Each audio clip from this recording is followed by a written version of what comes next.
things I want to get into tonight, so I kind of want to jump right into it. One of the things I wanted to ask you, through all the encounters I've had on the show, rarely is the smell ever reported. But when people experience it, it stands out from the encounter. And for people who aren't familiar with this topic, maybe wondering what I'm talking about, a lot of different researchers and a lot of people in this field theorize that these creatures have a scent gland. And when they're in fear or when they're angry or when their body chemistry changes, they put off this smell. And so I wanted to ask you, have you ever been in a situation where you've experienced that? I had one incident when I got real serious into this. I went over to into Louisiana. A lot of people knows my hunting partner is Jim Lansdale, and some property that was in his family over there. It was a little over like 1,526 acres, and it had several creatures on this property, and nobody had camped out on this property.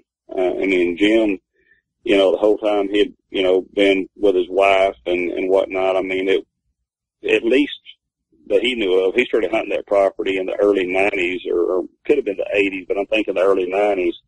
He didn't know of anybody ever camping out on this property. And so I was myself and two other gentlemen was the first ones to ever officially camp out on this property. And Jim's like, Bobby, are you sure you want to camp out? He said, these things are going to come see you. And I'm like, oh, yeah. You know, I'm all in, buddy. And he said, you know, if you need me, you know, he goes, you know, try to get your cell phone signal and call me, you know, and I'll come down here. I'm about, I think he's about 12 to 15 minutes away where he lives from him. I'm like, oh, we'll be fine. You know, it was a little interesting to say the least. The first night we was there, I heard things I've never heard before. I mean, it was like a zoo, all the sounds that was going off. It was some of the craziest sounds. And one of them, if I was to take and point my finger directly in front of me and go clockwise, well, go from my left to my right, and just take and just start swinging my arm across at a fairly rapid rate, off in the distance, something started making this weird woo, woo, woo, woo, woo. It was a goofy sound, and it wasn't a coyote. I mean, I hear coyotes all the time. This thing was making this real weird, goofy, yelling sound, and it was hooked up. It was moving extremely fast down one of the fire lanes going around the property. I can't tell you how fast it was going, but I can say this. It could outrun a deer as fast as it was moving. It was fast. And it was at least a half a mile or more that it did it. And it was hooked up at a very rapid rate, as fast as it was going. And I'm like, man, I ain't never heard nothing like this. Well, we was, sitting there at base camp, and we was at the edge of this field, and the field a little bit bigger than a football field, and the rest of it was woods and real heavy woods, and had fire lanes cut all in it. We was off, there was a lane that went in. On the right hand side was a hawthorn thicket, and we was to the left of the lane. We built a fire, then put the tent on the other side of that. And so you could take the width of a football field. Well, it was like that width to the other side of it, and there was a big thick patch of woods there. And actually, I believe the other side of that patch of woods is where Jim, when his first encounter was in the field where he had actually seen something, his first time. We're sitting there, and across the field in that one patch of woods, something is over there snapping limbs. You could clearly hear feet stomping, you know, shaking trees and doing all this. And we're sitting there talking at the fire, and it's just going on and on. And I mean, it went on for a while, and 20 minutes, maybe a little bit more. I'm not going to name none of the guys that was there because I don't know if they want to be named publicly. I tell people in private, you know, but I ain't going to mention it publicly. I'm like, you know what? I've had about enough of this. I was still on the fence about hunting them, to kill one. Jim had told me, he said, brother, cause me and Jim had just actually met. He'd contacted me because he was having all the stuff on that property. And he told me, he said, I get a chance, I'm putting one down. And I'm like, okay. I said, well, I'll help you get it. I'll go with you, but I don't want to pull the trigger. Well, course of encounters that was happening, convinced me, forget this, because I was halfway swaying back and forth. I couldn't make up my mind which way I wanted to go. And I always had a video camera and recorders, and I still carry them for research purposes, and I always had a rifle and a pistol and a shotgun with me. And anyway, we're sitting there, by the fire, and one of the guys was really sick. He had a real bad head cold, and he was taking Sudafed, and he was just like, I'm so sick. And he was sitting there and, falling asleep in the camp chair close to the fire, and he was trying to keep warm. And, but, he wanted to be there. He was a team player, and I felt bad for him, as sick as he was, because he didn't get to really have the experiences that we was having. And anyway, we've been sitting there, and, we first started hearing all that snapping and the stomping and all this stuff. It's like, man, do you hear that? Yeah, we're listening. And then, it's going up by the fire and start getting warm again, and it's still going on. And it's still going on. And it's still going on. It's like, man, will they give up already? I mean, they could see we're not leaving, we're here. I mean, enough's enough. And I guess it's probably about 25 minutes. And I finally said, you know what, I've had enough of this. And that one guy says, what are you doing? I said, grab the light and come with me. And I grabbed my 30-30 and I run across the field. I didn't have any flashlight on me at all. And that patch of woods wasn't as thick as the hawthorn thicket. You could actually weave and work your way up in there at a fairly rapid rate. I run up in the woods for about 30 foot, and I stop. And you could hear it was two different creatures, and they was running back towards the bottoms from where we was at. You could hear them breaking stuff as they was hooking them. They was getting it. I had let my, emotions get the best of me, and my deal was, look, we know you're there. We're here. You're making these noises. Either come out and show yourself or stop it. I've had enough. It was just like put up or shut up time. But I run up into those woods, and I could hear them running off. And that was a good distance away, steadily getting it. And I hollered out, I don't know if you can hear me or not, but if you can, you're a, chicken, what. Right, and, right. The other guy, I turned around, and the other guy, he was only halfway across the field. He didn't even run up in there with me with a flashlight. And I stood there for a little bit, and, they was gone, and I come on back out, and, I could see the fire and everything real good, and the moon was lit real well. And I'm like, well, why did you come up in there with a flashlight?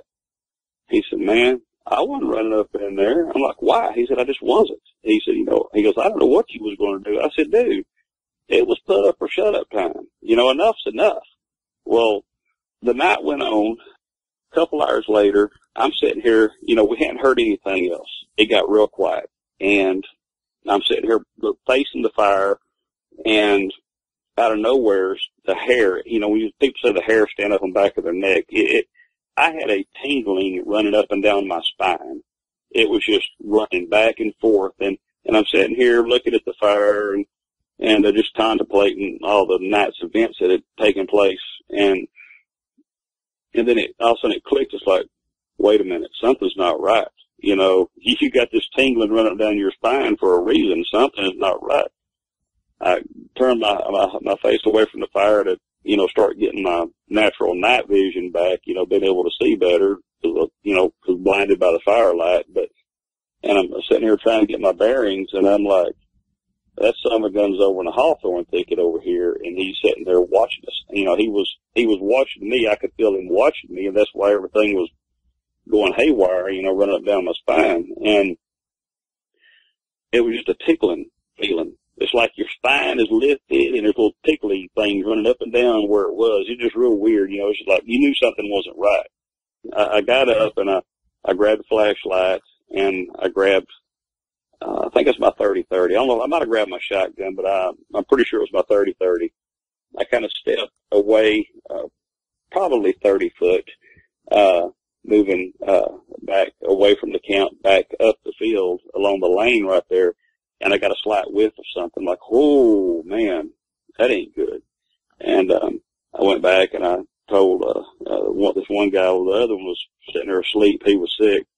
I said, hey man, you need to get up, wake up, because both of them was asleep. And actually another guy had joined us. It was one of Jim's friends, and he was laying by the fire asleep. Anyway, I got the one guy up there, in my group, and I said, you need to come with me. And he said, what? I said, there's one over here in this thicket. We need to get a bearing as to where he's at. I said, I need, I got a whiff of him, but we need to see if we figure out exactly where he's at, because he's sitting here watching us. And, he got up and walked with me, and we got to where we got that slight whiff again, and he stopped. He says, oh, and he backed up. I'm like, well, help me get a bearing to where it's coming from, because he's up in this thicket. And I walked forward about another 5 foot, and when I did, I hit the wall of smell. That whiff that we got wasn't nothing. You just got a slight whiff.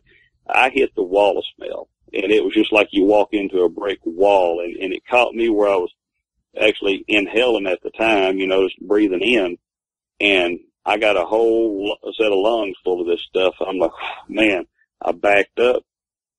I told him, I said, you need to come up here and get a whiff of this. He said, no, I don't. I mean, yeah, you need to get a whiff of this.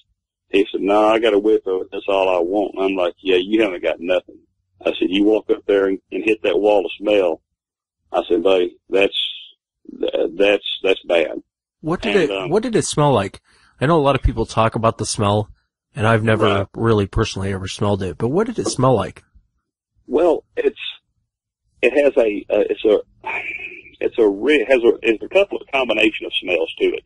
It's a real strong, extremely strong urine ammonia smell.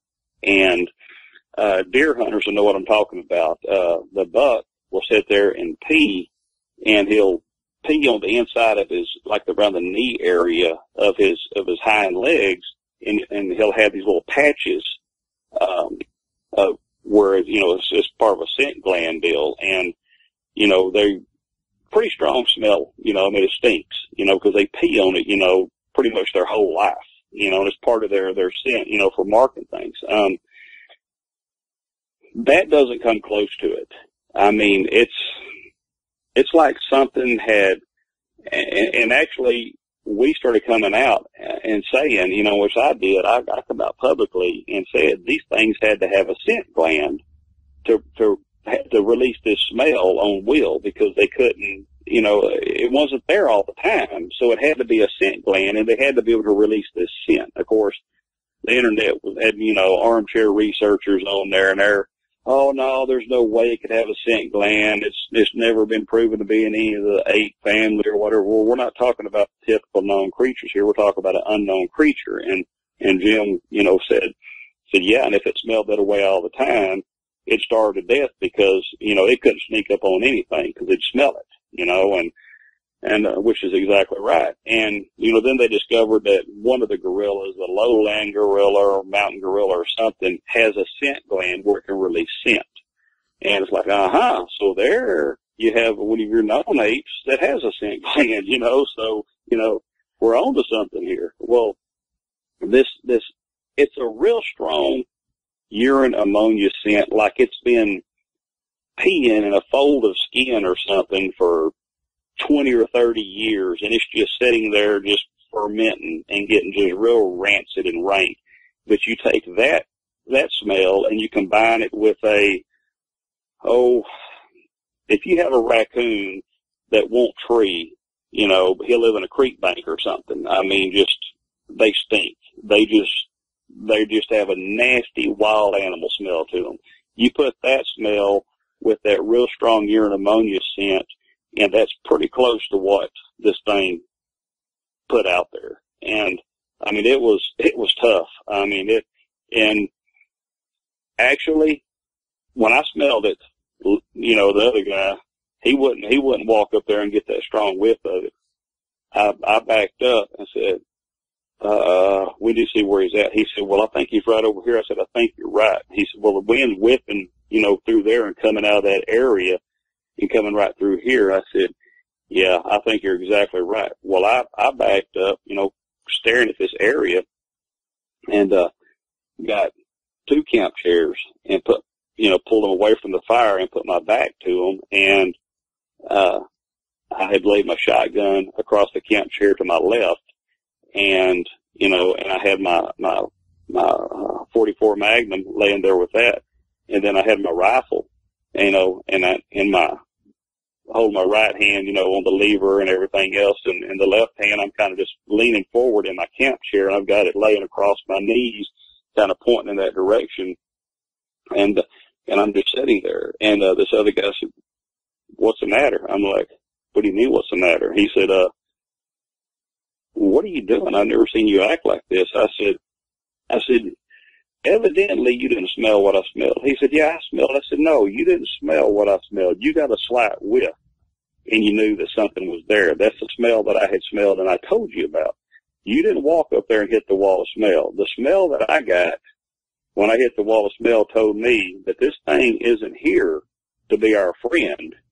If he comes out of that hawthorn thicket, he's coming out to dance, and he's playing for keeps. And I'm not going to be sitting here, looking into the fire and this thing hit me from the back and catch me off guard. It's not going to happen.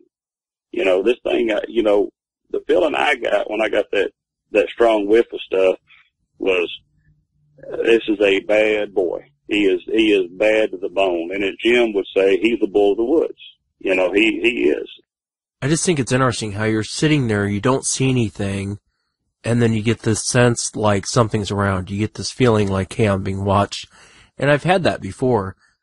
But it's just kind of curious, when these creatures are around for whatever reason, it's almost like we've dealt with them before in the past, and so when that kicks in, we know we're in danger. I just find that part fascinating, that the hairs on the back of your neck stand up. You haven't really seen anything, and then you get up to go check it out, and you run into this wall of smell.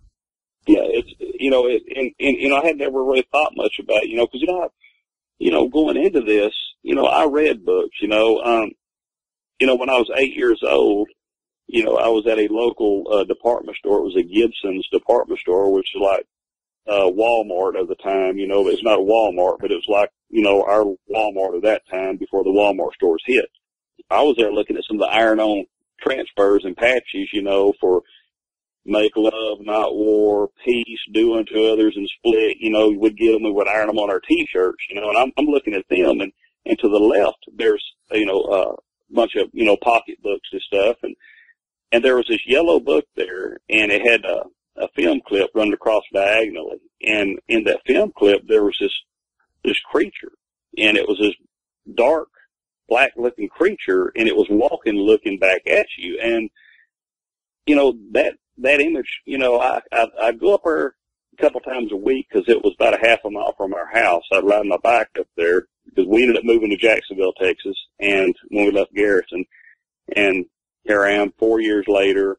I'm at Gibson's, I'm looking over, and I'm seeing this book, and I don't buy no iron-on transfers. I go ahead and go back home, and I think about it, and that image kept haunting me. All that night, it haunted me. Well, I got on my bike, and I went back. I bought the book, and, I tried to read a little bit in it stuff, and, talked about a few encounters and stuff, and that image haunted me. And I never really thought much about it, until I got the book, but that was what I seen in the window, 4 years earlier, and my mind was processing, hey, there's something about that image, because, we didn't have Bigfoot in 1969, I hadn't even heard of Bigfoot, here in Texas, and so my mind's trying to process this thing, so I knew I was drawn to this book, so I got it, and then, my mom, every 2 weeks, she would go to Tyler, Texas, and we would buy groceries at Kroger's, and we'd go to the mall, and they had a bookstore in there. Well, I started going to the bookstore, and every Bigfoot book that they had, I got my mom to buy them for me, and then, I had them going into their little, computer things they had back then, and looking at, or whatever they looked in, and they would look in there and they would, say, well, we had this book by so-and-so or this book by so-and-so. Every Bigfoot book that was out at that time, I had it. They would order them for me, and we'd go back and pick it up 2 weeks later. And I had every Bigfoot book imaginable. I was just, starving for information. I was trying to get answers. And what I found, when I got to actually do the field research, I'm reading about encounters of other people, but it's not telling me what I need to know, but as a kid, I didn't realize it, it's when I got older and started doing research, I'm out there and, we're working in the field, we're finding stuff, we're deciphering, trying to, well, what does this mean? What is it doing here? What is this? The smell. I mean, you never heard talk of a scent gland. You heard, about somebody having a stench put on them, but, nobody ever said anything about a scent gland. I'm like, well, it has to be a scent gland. It can't, it has to have a way to release this at will to let you know, hey, I'm here, it's got to be a nervous reaction that it has. If you get too close to it, it'll release it. But, you talked about, it's that's like that sixth sense type deal, the hair stand up on the back of our neck or whatever. It may be something from the past where our ancestors have had encounters with these things or something, and it's passed down, through the bloodline to us because, your dogs don't want nothing to do with this thing. I mean, and like, we found out, through our research, when they're coming up around the house and you have a dog that'll sit there and raise Cain and bark in the woods and everything else, the biggest majority of the time that dog don't make it too long. They usually take that dog out. I wanted to ask you, have you had an encounter during the day where you got a really good look at one of them in the face? I've seen some during the daytime, but it wasn't a real close visual. Since I was a kid, that was the closest one I had. I did have a nighttime encounter in Oklahoma to where this thing walked out, and it was about 90 foot from us. And you could see the moon was back from behind us shining in that direction, and it was over the trees from behind us, and it had came out, and it was about 90 foot from us, and that creature was about between 7.5 to 8 foot tall, and it was either a khaki color or a gray color. It was a real light color because he stood out. It wasn't a dark color, but, it had to be the hair and everything that from the back of his back to the front of his chest, it was at least 2.5 foot thick, maybe a little bit more. I mean, it was massive.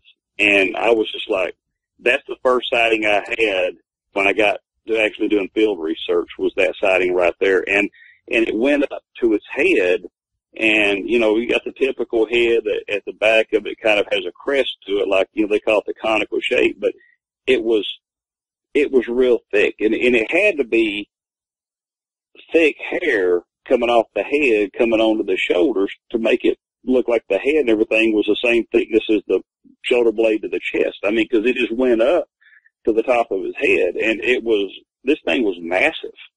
It was extremely massive, and kind of barrel chested. Oh yeah, extremely barrel chested. I mean, it was thick. It was really thick, and I had a video camera, and I started running towards it. Well, the sound was deceiving.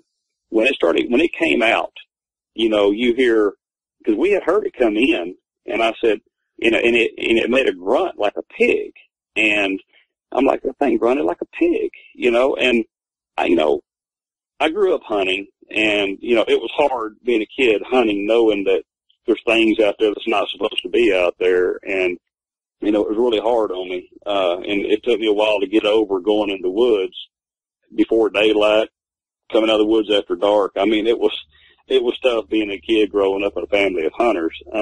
Yeah, I would imagine. Yeah, after having that childhood encounter, it was pretty tough. My woodsman experience and what I knew from hunting and stuff through all the years, we had heard this thing coming up, and it come up this ravine, and then it grunted like a pig. And, we had heard whistles, we had heard wood knocks and whatnot. And, before this, you know, then they come on up, there's a dry creek bed with, stones in it. You heard a stone clack roll over as it moved, stepped off of one part of it on another. When those stones rolled over, made a clack sound as it hit the other stones. And then, you know, we heard a few sounds as it came up this ravine to the top of it. And it's like, I think that thing's coming in over there. Well, then it grunted and made a pig grunt type sound. I'm like, okay. I just don't believe that's a hog over there. I mean, but it grunted, you know, it sounded like a hog grunt. We're sitting there, and I've got full intentions of videoing anything I can, because I'm going to share with everybody I can share it with, you know, hey, these things are out there that, you know, this is what I seen as a kid. This thing started walking, and you hear crunch, crunch, crunch, and then you hear swish, swish, swish, swish, and it come out of the leaves, the dry leaves and stuff, and into this one little area we was at. It was an area where kids would park, and, you know, teenagers would go out there parking. We was the only ones there. It was close to Lake Texoma. It come out of the leaves and stuff, and there was some grass, weeds grown up there about 18 inches tall. And it come out of that, and it hit those weeds, and you hear the swish, swish, swish. Okay? We looked to the left. Everything was walking at a very fast rate. And the sound, by the time the sound was registering with us, it wasn't where it was at. Because we looked to the left, where it had grunted and where it was coming from.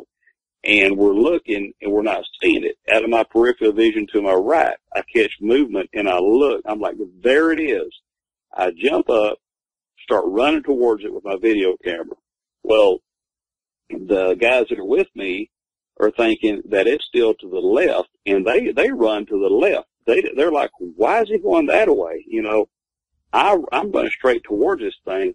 Well, I'm trying to turn the video camera on as I'm running towards it, and it turns. And right as the camera goes on, it goes down into the ravine, and the camera hits, the light comes on it, and all these trees that are growing by this ravine, all I got was reflection of all the leaves reflecting back from the light hitting them. And it was just like, dang it. Well, the ravine was extremely steep, and when I hit the edge of it, I had to grab a tree to keep from falling. Well, this thing, it went crunch, crunch, crunch, crunch. Not once did it slip. And there's no way a man could walk over the edge of this ravine and walk that steadily down it without falling, slipping, everything else. There was all types of dead leaves and everything. And the extreme steepness of this, there's no way. And it walked just as easy as could be down this ravine. It hit the creek bed at the bottom. It started walking back up, and you heard a few little stones roll over and clack against other stones as it worked its way back up that dry creek bed. And, you know, when they noticed, you know, they run to the left, and they turn, and they seen me, you know, head, you know, when I said, there it is, and I jumped to run, they run to the left. Well, they turn and come over where I was, and they're like, what are you doing? I'm like, y'all didn't see it? It was right here. And they're like, well, we thought it was over there. That's why we run that way. Well, we got to looking, and you could see in the grass where they had run around in a circular motion around it, you know, and I mean, they went straight one way, and then they stopped, and when they realized that I was going this other direction, and they come back towards me, and they made a circular pattern to come back towards me, where this thing walked, you know, it had pushed down the grass as it's gliding with its feet going through it.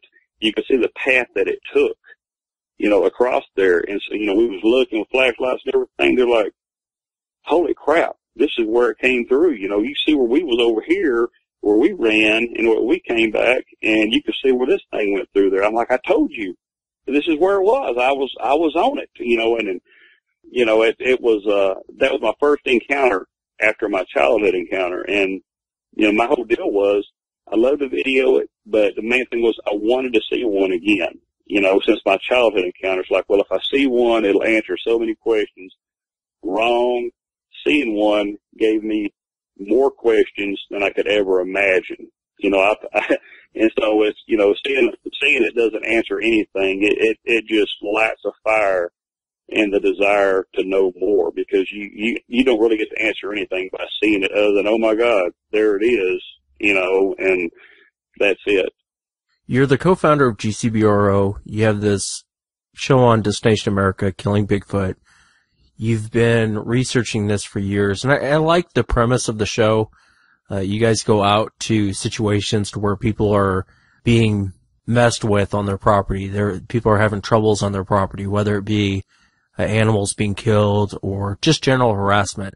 And you guys go out to these properties to help people, because a lot of times the law enforcement, and most people know this from listening to the show, most time law enforcement isn't trained for this, and so they don't know really what to do in situations like this. People call in a prowler, people call in a stranger on their property, so they don't really know where to turn to, and you guys head out to these properties to help people. Can you think of one time where you went out to a property, you thought in the back of your mind, yeah, these people need some help, there's some bad things going on here? Oh, absolutely. The lady and husband that's on the show, that you've seen, I mean, there's another lady that lives next door to her. I mean, they've got a lot of stuff going on there. We've been over there a couple of times, and Jim, he goes down there several times a month. I mean, he on average, he may go down there every week, but every other week for sure, he'll go down and spend some time there and checking things out, trying to keep things under control. And then when they are really acting up, then we'll go over and try to hunt them and whatnot. They've had a lot of things happen over there, and the ladies are truly terrified and scared. When Miss Shirley, when her husband is there, there's not much going on. But whenever he leaves to go to work, and he works offshore as well, when he leaves to go to work, these things just, man, they're like, hey, we got a free ride now, and that's when they start coming in and they bang on the side of the house and whatnot. The lady next door, she's an elderly lady. She won't even sleep in her bedroom anymore because they was coming up outside her bedroom window, and Jim's got them pictures of these things, where he's got footprints under her bedroom window where they've been standing outside her bedroom window at night and stuff. And so she won't even sleep in her bedroom anymore. She sleeps in the living room on the couch. We've got that place. There's a place that I'm working pretty close to my home, where the lady, they bought this property and they put a little small cabin there to start with, and so they could, get their home, built up more, because they're adding on to it. And she started having things happen. She had some chickens, and the chickens was coming up missing. The chickens would lay eggs all over the yard. Well, her little daughter would go out there and gather up the eggs and lay them all up on this stump that was right beside, kind of beside her house. And I think there was like 21 eggs that she had gathered up and set them on this stump. And the next day, the lady went out, and every one of those eggs was gone. None of them was broke right there by the stump. They was gone. And so she got to walking around the property looking, and they was way back on the property, busted open. Back there, she found the eggshells, not the insides, but she found them busted up like something had cracked them open. But to do that, it had to carry these eggs. She's like, because when I met her and talked to her, she said, she goes, I don't know what could carry eggs. It has to have hands to carry eggs. And I'm like, yeah, that pretty much makes sense.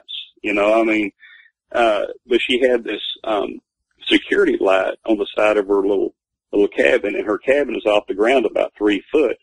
And then it's up just over the top edge of her back door. And she showed me, she said, look right there. She goes, you see the trash pile? I'm like, yeah. She goes, look at the bulbs in there. I'm like, oh my God, that's a lot of bulbs. She said, yeah. She goes, look up at the light up here right now. She said, I just put that light in this morning. She goes, it won't be there tomorrow. She said, this thing is coming up and slapping the light out. Every night it's slapping these lights out.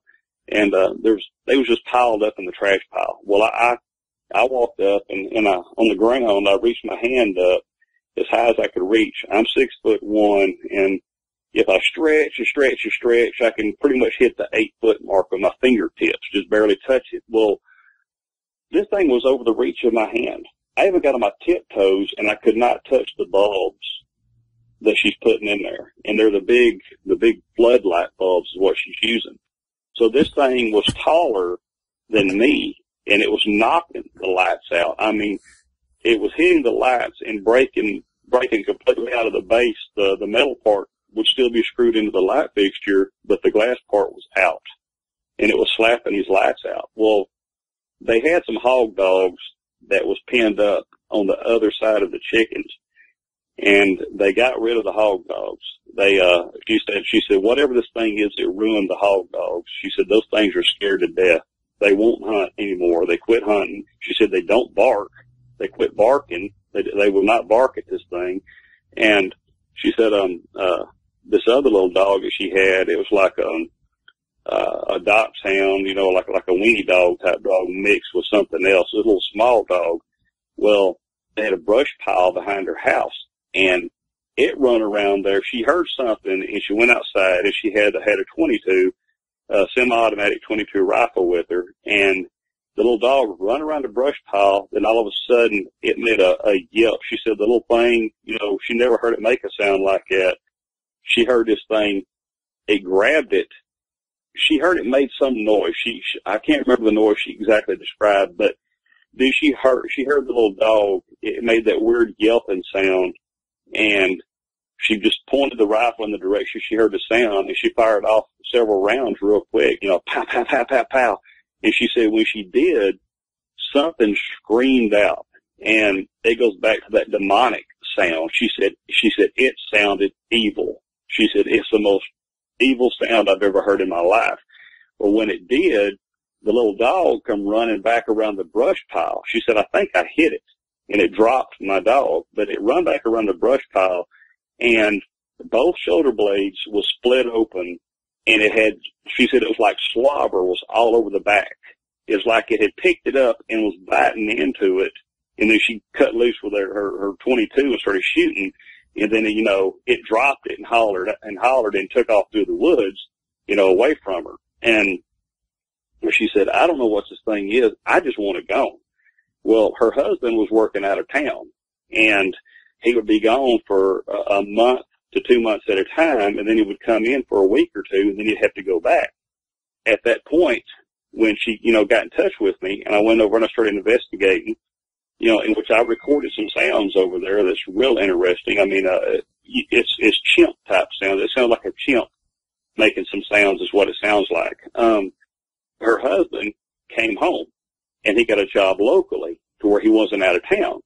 Well, everything was fine, and everything has been fine up until just a couple of months ago, and then he got put on nights. So now he's working at nights. Well, when he's off work, it's not a problem, but when he's gone working, this thing's coming back up, and it's harassing her and her daughter and her little nephew. She keeps her little nephew, and she, you know, they're scared to death.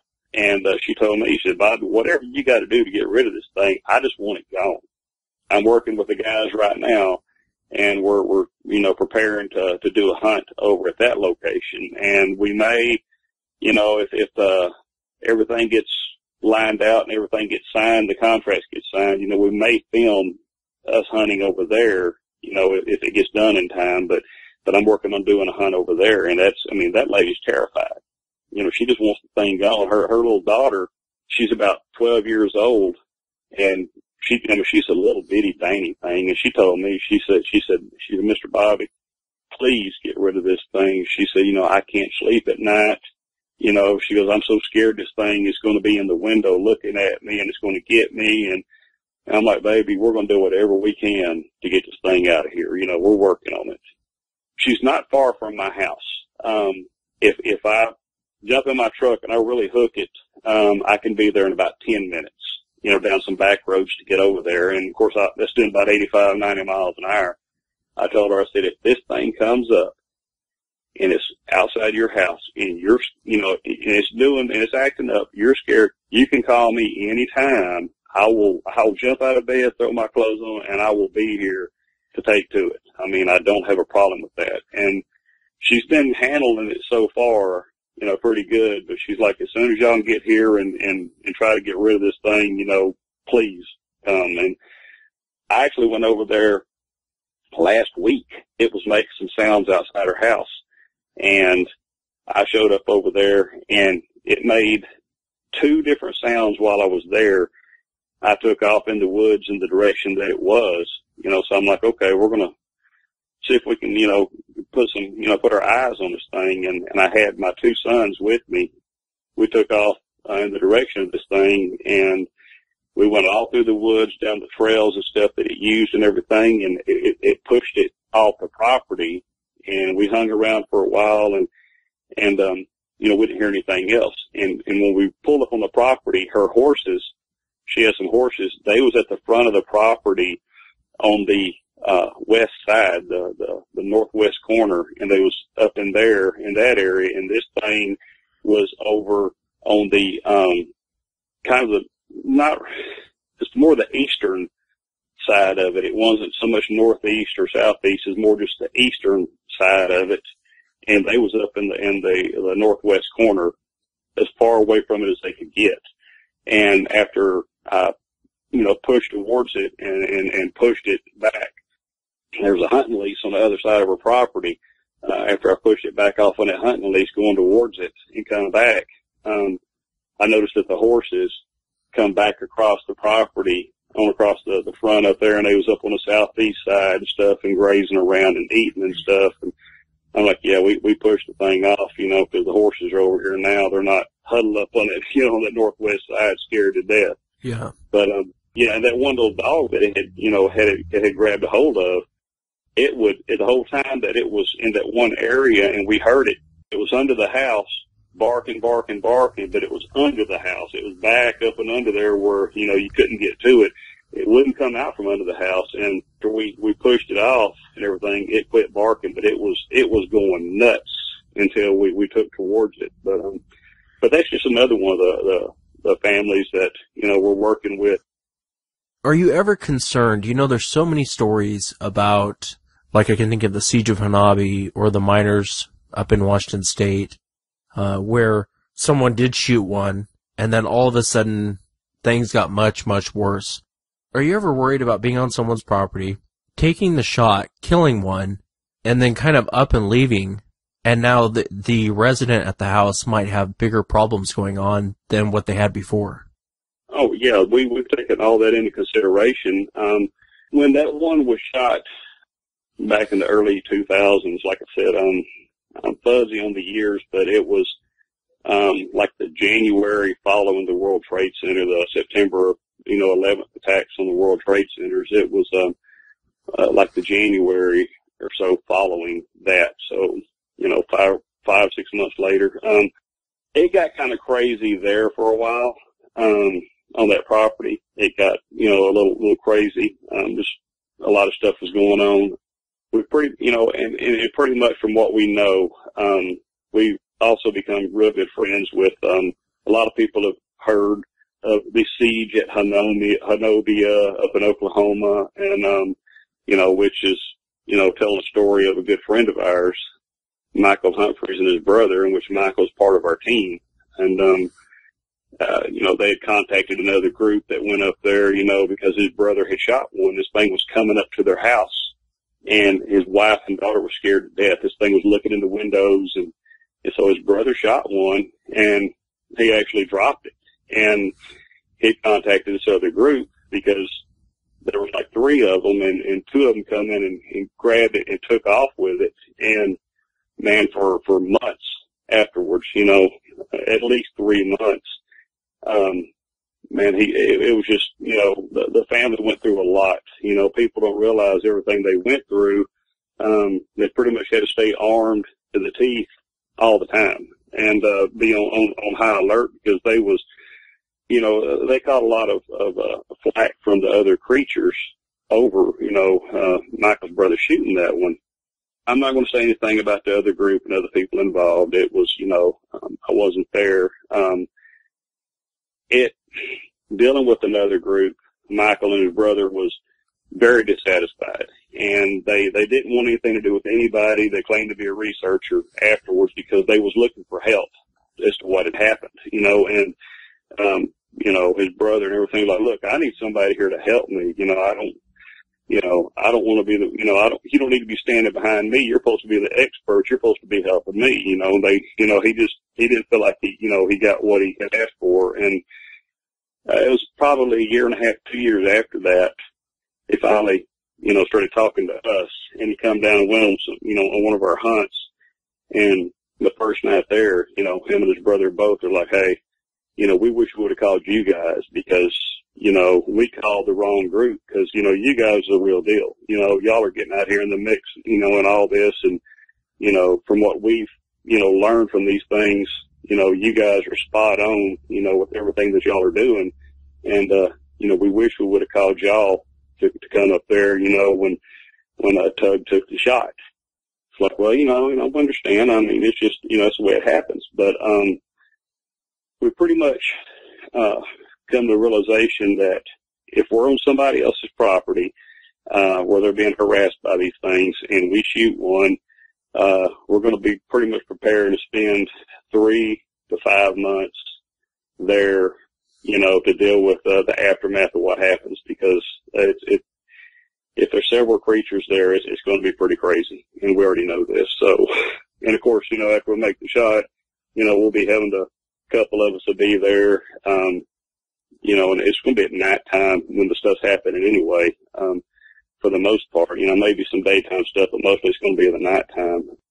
A couple of us will stay, and we'll just be relieving each other off, after so many days back and forth there to keep, the family protected, for the remainder of the time that these things are riled up. And, we may have to, take more than one. And, if we do, we do it. It wasn't the original intention, but if that's what we have to do, and that's what we'll have to do, because, everybody's safety is of the utmost importance here. I mean, yeah, we want to prove this thing exists and drag a body out so they can, put it on a slab and examine it and give answers, to all the questions that we have. But, we don't want anybody getting hurt in this whole thing. And we, from day one, our whole deal's been about safety, gun safety and everybody being safe and nobody getting hurt. I mean, because, we are in the woods at night, we're with high caliber rifles, and, if somebody comes to our camp, going to join up with us and they exhibit any unsafe, firearm, handling in any way, well, they're not allowed to handle firearms. And if they can't deal with that, then they just got to leave. I mean, they're pretty much contained to the, being the camp person, at base camp, because, we don't want anybody getting accidentally shot or anything. It's just, safety is one of our biggest things. I'm glad to hear that, in that situation, especially with the families, because I think that, because I interviewed Mike Humphreys, I spent hours on the phone with him, and one of the things that he always said to me was, hey, if you shoot one, be sure and chamber another round because you're going to need it. The aftermath of when you guys finally get a body, pull it out of there, the family might be in bigger harm's way than when they were before. So I'm glad to hear that you guys follow up, stay there, make sure nothing else happens. And I think it's the best way to get one, to be honest with you. Why not take out an aggressive one? That's absolutely right. And that's the type that we're trying to get. We're not, a lot of people have the misconception about what we're all about. We have we call them the Bigfoot romantics, because they're so in love and fascinated with Bigfoot, Yeah, the flute players. We've had chances to shoot a female. We've had chances to shoot the young ones. And you got people, well, that would solve the mystery if you would have just done that and brought it in. Yeah, it would have. But that's not what we're about. We're not trying to just shoot any creature. And our experience in dealing with these things, it isn't like we've just seen them once or twice. We've seen them many times. And we've had many opportunities to take one. But the deal has been the whole time is, hey, guys, we're not here to shoot a female. We're not here to shoot a young. We're here to shoot an adult male. And you'll know the adult male when you see him, and that's the whole thing. And, these ones that show an aggression on these families and stuff, it's a male and it's an aggressive one. But, even if by chance it would have been a female, if it's been aggressive towards, humans and their property, well, sorry, shame on you. You shouldn't have done it. You shouldn't have come up here and messed with these people, because if we get you in our sights, we're going to take you down. Yeah. I didn't know Michael had talked to you. I mean, I wasn't aware of that. I spend a lot of time, at work. When I'm not at work, I try to hit the field as much as I can. And like I said, I've got this, lady I'm working with locally with this stuff going on at her house. And, but yeah, Michael, he's part of our group. He joined up with us. And if we go to series with our show, there's a good chance you may see him, in the episodes as well. He's, showed some interest in coming on board with us to do the film. And he would have actually been in the pilot episode, but, his dad was really sick at the time. And we're like, dude, you take care of your dad, cause that's your family's most important thing. And he stayed in Oklahoma with his dad, spending time with him. And, anyway, so there's a good chance you'll be seeing him, in the episodes that we hope we get to make here pretty soon. What are the chances you think the government's going to step in and take a body if you guys, I know you guys have contingency plans against that, but I'm saying if you didn't have those contingency plans and you shot one, what do you think the odds are the government would step in and take the body? My honest opinion, actually, it would not surprise me one bit if you got a body and you let it be known that you had this body, hey, I've got, here are the local papers, post, they're taking pictures and putting it out there. It wouldn't surprise me one bit if within a day or so that you had somebody show up and they took your body. Yeah, like I said, we've got contingency plans, to try to keep that from happening. And, of course, when you got Big Brother involved, if they want something, they're going to take it regardless. So, we're going to try to keep that from happening. I can't tell you our plans, but it's just some plans that we have. Personally, I think that it is very highly possible that would happen. And that's my honest opinion. I tend to agree. I appreciate you coming on the show, Bobby. I appreciate you taking the time. I've been looking forward to it all week and definitely wasn't disappointed. And I just can't thank you enough for coming on the show. Well, I appreciate that. I was looking forward to coming on here and talking with you and kind of making people more aware of, about us and what we're about. I mean, because, when you just see somebody post on the internet or you just see a website that they're on, I mean, you really don't get to get a feel for what the people are about. And everybody knows that anything in print can be taken out of context so easily. And, this kind of gets me more closer with the people, that are out there that are kind of wondering about us. And all they ever do is see us in print and, they might have seen our show, the killing Bigfoot, but they still don't really know us. So the more we can get out here and speak of our cause and more about us, it kind of, brings people more in closer and personal with us and knowing about us and what we're about. And, hey, if there's any conferences or anything that you hear we're going to be at by any chance, just,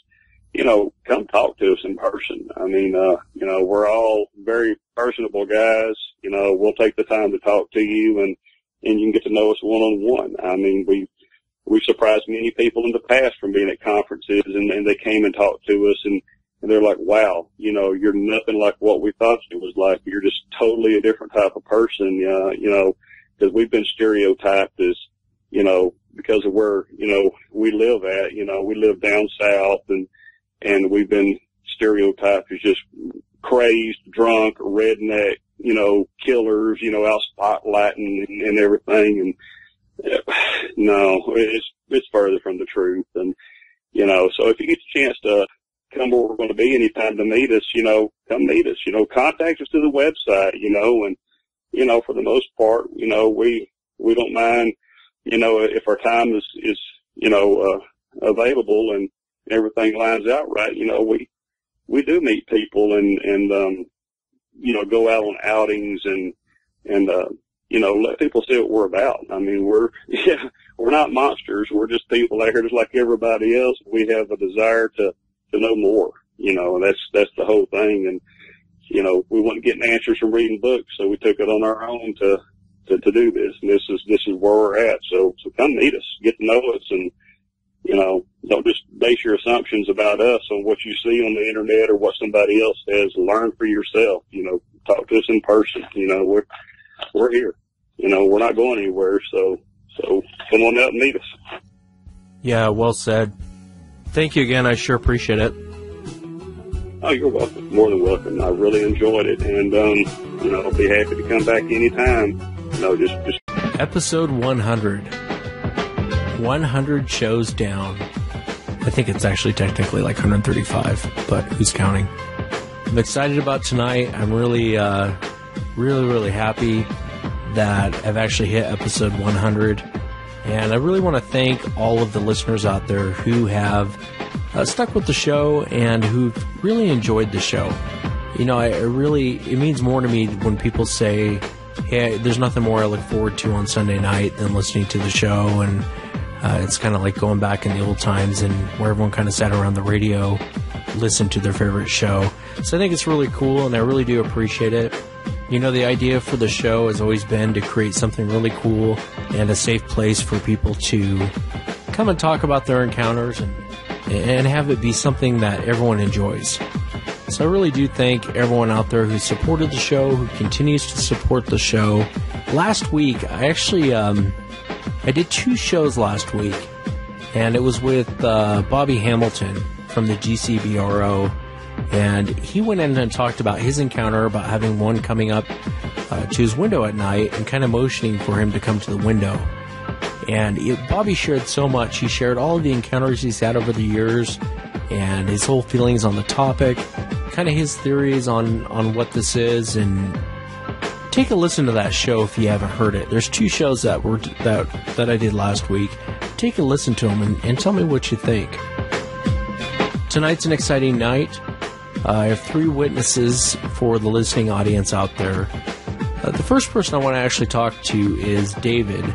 And David has over 40 years of tracking animals. He's a big game hunter. He actually does calls that he records, and commercial companies out there digitize his calls for people to blast while they're out there hunting. So David knows his way around the woods. And David actually ran into... I'll let David tell the story, but pay close attention to the details that he's describing on what he actually ran into. David, when you and I spoke the other day, I'm sorry I couldn't provide any comforting words for you on what you ran into. I've heard of it before. I've talked to a lot of witnesses before that have ran into what you ran into, which is a little bit different than Sasquatch. But if you would, we take the audience back to the day of your encounter, describe what you were doing, and then describe what you ran into. Yeah, the day, to just reflect back on the day, it had been something that I'd done numerous times before, many trips out there to the same location because I've hunted that place. I know it like the back of my hand. I've been going there for 25 years. It was the day that I was actually hunting by myself, and I'm kind of used to that because I do better when I am taking pictures, and that was one of the things I was doing that day. I did some photography work, and I was calling coyotes up close to the camera, just going out there and taking photographs, and the only thing I was carrying with me then was a handgun. I usually don't even take that if I'm taking pictures. But it just so happened to be I was going to be in an area where I called some big coyotes before, so later in the day I was going to hunt with my rifle the last part of the day.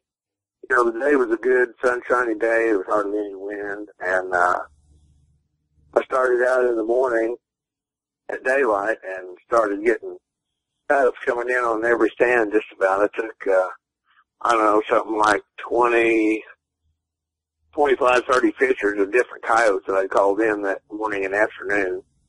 And I just kind of drove to a pump jack there in one of the oil wells and kicked back and ate a sandwich and just kind of rested for a little bit. And I was waiting a couple hours for the evening hunt. So I was going to hunt with a rifle that evening because there was a good chance of maybe killing a big one. So I drove into an area the stand I've hunted I couldn't tell you how many times I've hunted it. I mean, I know it like the back of my hand. So I drove my truck up there, up the pump road, and got out.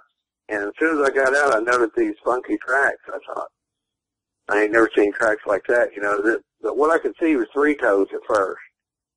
And I tracked it for quite a ways up the road, but it was you know how the road is like where the truck drives down the center, there'll be grass in the high spot. Right. And this thing was walking down the center of that road, so the split was kind of off to the edge, it looked like. So when I got to where the road had ended, the tank battery where I was going to, I saw one track that had 5 toes on it, but the length of the track was like 9 inches long. So, you know, I thought, man, that is weird. I've never seen nothing like that, you know. So I just kind of looked at it for a second, kind of blew it off. I didn't think too much about it. And the wind was behind me, and I don't normally call with the wind behind me like that, but I was up high on a kind of a mesa, so if anything came in under me, I'd have a chance to shoot it. So I sat down and got ready to start calling, and I made this call myself, and I've used it. When I started the calling stand, I always sat down and let the area calm down before I start and look everything over the binoculars first in case you see anything standing out there. You want to blast them out of the area. So I started the calling sequence, and I blew one series, and I, you know, kind of waited and looked, and there wasn't anything there. So I looked the area over pretty good, so I did what I normally did. I started another sequence, and about halfway through that sequence, I saw something coming around the edge of this canyon, up of what we call a dry wash up there, just a long finger, low valley in the brush, you know. It was solid black, and I thought, when I first seen it, I thought, what the hell is a black bear doing this far east out of the Rocky Mountains? You know, I thought, I've never seen no bears out here before, or any bear tracks at all. It was coming, you know, in on all fours. So that's why I thought it was a bear. I mean, I could see it out there, way out there, and I usually, we range everything on a mill. You know how a mill-dot reticle works on a scope? I do, yeah. Yeah, well, so you learn to range up mill-dot reticle in the military and stuff. So, you know, we leave them on 10 power so we can get an accurate figure on the mill-dot rating. So, scope was on 10 power, and I was looking at this thing, and it was coming in. I was sure it was a bear. I mean, it was black. It was that kind of a size. And I thought, man, it's going to be a black bear. It's going to run right over me. I've never seen nothing like this. So it kept coming, and when it got to about 400 yards, it just, all of a sudden, it stood up. And that's when I freaked out. I mean, this thing stood up, and when it stood up in the reticle, I could tell it was about 8 feet tall. And I mean, hair stood up on the back of my neck. That's the only time I've ever been concerned in the woods or any hunting, any expedition ever. I've hunted all over the United States in just about every state you can think of for coyotes and lions, and hunted at night all over the desert, bow hunted all over Oklahoma and Colorado and different places, you know, and never had a concern ever, even with bears. I was never afraid of bears. And this thing, when it stood up, I mean, it kind of shook me a little bit. And so I had to look twice at what I was looking at, you know. So I could tell it was about 8 feet tall on the mill-dot reticle. So I cranked the scope up to 24 power, and that's when I really got concerned. I looked right into its face, and this thing looked like a Bigfoot, but it was shoulders super wide, you know, 3 foot wide at least, maybe 4. It had a dog's face. You could definitely tell the snout and the nose, and the ears were like a Doberman Pinscher, and they were sticking straight up about 3 to 4 inches high. You know, like I said, I'm hunting with my AR-15, and in Oklahoma, they don't like for you, the state law says you can't use more than 5 rounds in a magazine. So I had 5 rounds in the mag. So when I seen this thing, I got concerned. So I dropped that 5-round magazine, and I shoved in the 20-round magazine, because I always carry one in my pocket to carry my extra rounds in. And I thought, man, if this thing charges me, I'm going to be in trouble. So I didn't have my handgun with me. I have a 1911 I usually carry with me, but I didn't have it on that day. All I have is the AR-15 and my binoculars. This thing stands up. It looks at me. It looks right into the scope. It blinks its eyes. I can see everything perfectly. I mean, that scope is crystal clear. I have the best optics money can buy. It looks left. It looks right. It takes about 3 or 4 feet, comes ahead, you know, and I think it's going to come on in. So, man, I flipped the safety off. I got ready. I mean, I was fixing to give this thing the whole 20 rounds when it got to about 100 yards. And all of a sudden, it just turned on a dime, and it hauled ass out of there, and it covered 200 or 300 yards in like 5 or 6 seconds. I mean, it was the fastest thing I'd ever seen. It had jumped over a 5-strand barbed wire fence like it wasn't even there. It went out across the road, went out across the oil field, and over into this other draw there, and I couldn't believe it. I was looking around to see if there was any more of them, you know. But that really freaked me. I mean, I couldn't believe the size of this thing. So over 40 years of experience, you've been out in the woods. You know what you're running into. You know what different animals are. You know when you're seeing a bear. You know when you're seeing something that's not a bear. Was this the first time you've ever ran into something unknown when you're out there in the woods? Yeah, that's the first time I've ever run into anything like that. I mean, I've been out, like, we go out night calling and doing expositions for magazines and stuff where we were calling predators in at night and calling them up close to the truck. And sometimes we get away from the truck. I'd have to get off the truck and go out with the camera while my partner held the spotlight. And I'd take pictures of these big bobcats and coyotes, right? I mean, just, 6, 7 feet away sometimes. And was never concerned one bit, walking around out there in the dark. I mean, I've been out hunted all over Nevada, Arizona, New Mexico, out in the middle of the desert, where most people would be afraid to be out there at night a lot of times, but it never did concern me. And the biggest thing about it was that I wasn't a Bigfoot follower, one of these guys that reads like magazine stories and just following every TV show and all this stuff. My dad had taken me to see the Roger Patterson film when it came out back in the 70s. So I would have been about 8 or 9 years old when I seen that film. And my dad ended up in Oregon with my mom's cousin up there, and that was, when I was little, they talked about it and stuff, what they'd do if they'd ever see one. And that's about as far as it went until I started, I'm a welder by trade. I mean, I work on power plants and aircraft plants. I do engine work for the government and stuff, and I've done every aspect of welding. But when I was working on this one plant, I ran into these guys, and they had a ranch down in southeastern Oklahoma and LaFleur County. You probably know that area well, I'm sure, from your background. Yeah. And that's down around Honubby, where where what's his name, Mike? Yeah, Mike Humphreys, Siege of Honobby. Yeah. Yeah, I had the encounter down there. Matter of fact, I started bow hunting down there a few years after that had happened, and those guys down there in that camp where we were at were still talking about that incident, and a lot of them didn't believe it. They said, you saw a bear or this or that. But I didn't give it too much concern, but thought crossed my mind once or twice walking to my bow stand in the dark down there in the Comanche Mountains. What would I do if I ran onto one of these deals? Or even if I was in my tree stand and I saw one. So I knew they were real. I mean, as much as I know about animals, calling in and doing the things that I've done with my photography and stuff, I know, and tracking animals, I know that Patterson film was real. Anybody with an ounce of sense can see that's not a hoax. And it would have been very hard to hoax that good of a suit back in those days. Never give it any thought, like I said, I wasn't a Bigfoot follower. I knew the creature was probably real, but we never thought they was in Oklahoma. I mean, I never heard of them being down there till I ran onto these guys I was welding with at the power plant, and I started hunting down that part of the country with them. Now, let me ask you, when you saw this creature, can you kind of describe it for the audience? It was running on all fours down close to the ground. When it stood up, when I got a good look at it, it was, I cranked that scope up on 24 power, and I had it sitting on a set of shooting sticks, so it was rock solid. And I could see the muzzle of this thing. It looked like a dog, or a wolf. It just had a big, long snout, and the eyes weren't real big. They were just like a couple little marbles, But the main thing was the ears. I could see those ears, and the ears were moving on the head. You know how a dog will move his ears when he's listening? Right. Well, those ears were moving the same way. He was listening, and I think he was listening for my call, because he knew the direction that call would come from. And I noticed that the front feet, or what I call feet, the arms were long, about the chest and area was real wide, but the shoulders came down, and it wasn't like dog's paws. It looked more like hands.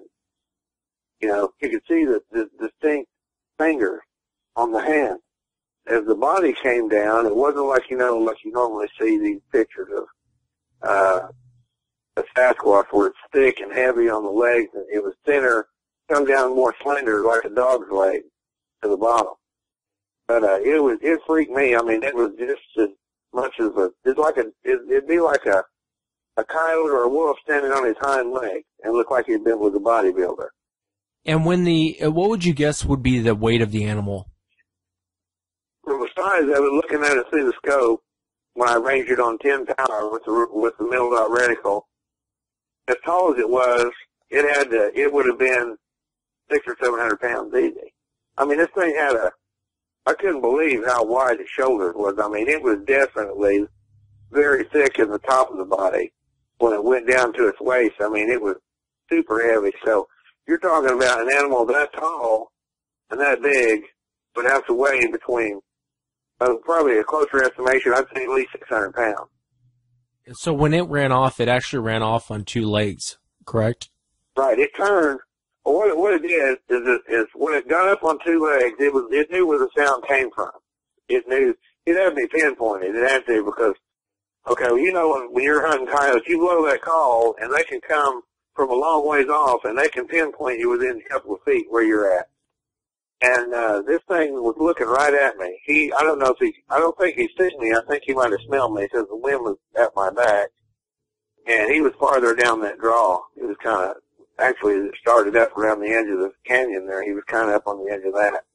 He turned his head to the left, but looked down the draw. He turned his head back to the right to look over towards the road, and then looked back at me, and then he took a couple more steps. He come forward, and then he stopped. And then he just turned around and he was out of there. And I couldn't believe, the speed of this thing. I mean, I shoot some fast rifles. That was my normal coyote gun because if I'm shooting big coyotes, I don't like to blow the hides up on them, so I shoot a 223, which is the AR-15. And as fast as that thing moved, I've shot a lot of coyotes running in the time that I've been doing this. And I'm telling you, I would have had to have a pretty good lead on that thing to hit him. I mean, he would have been in the edge of the scope probably if I'd had to lead him that far if he was moving. You brought up Mike Humphreys from the Siege of Hanabi, and one of the things that when I spoke with Mike about his encounter, when you talk with him, he was talking about a time one had jumped out of his dumpster and took off running on two legs. He had a gun on him, and he said, "Wes, I don't think I could have." He goes, "It was moving so fast." He goes, "I don't think I could have picked it off. It was moving that fast." So Mike said he didn't think he could have shot. How far was it away when he was? I don't remember the distance that he said, but he said the same thing you just said. He goes, "Man, you'd have to have a major lead on it, and everything happened so quick." He goes, "I don't think I could have hit it." He goes, if I would have fired, really don't think I would have hit it." Well, shooting at these coyotes running out on the desert, I've been doing it so long, I've gotten pretty good at it. Even with an AR don't shoot at about 3,100, so. We have to lead them pretty good at 300 and 400 yards. You got to lead them pretty good with that. But I'm talking about this animal was so fast. If I'd have been shooting my 6 improved, I'd have had to lead that thing like I did with the AR. I mean, it was incredible. This thing would have smoked a coyote, and a coyote can run 40 miles an hour. So you're talking about you'd have had to trap this thing in the scope. You'd have had to lead way past him, and just when you seen him come into the scope, you'd have had to shoot. And if something running on two legs doesn't give you the length of kill zone that it does if it's running on four. Has this changed your mind on going out in the woods and being out there alone? I mean, like I said, I've bow hunted. I've been a bow hunter too all my life, and I mean, I've probably now from listening to your shows and some of the things I've heard other people say, I wouldn't go out in the woods with my bow without carrying my 1911. I would always carry that 45 automatic.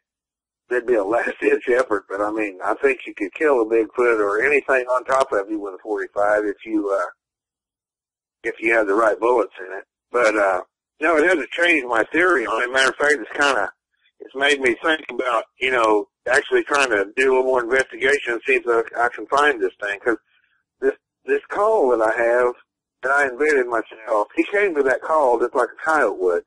And I mean, he was coming hard and fast till he got to 400 yards.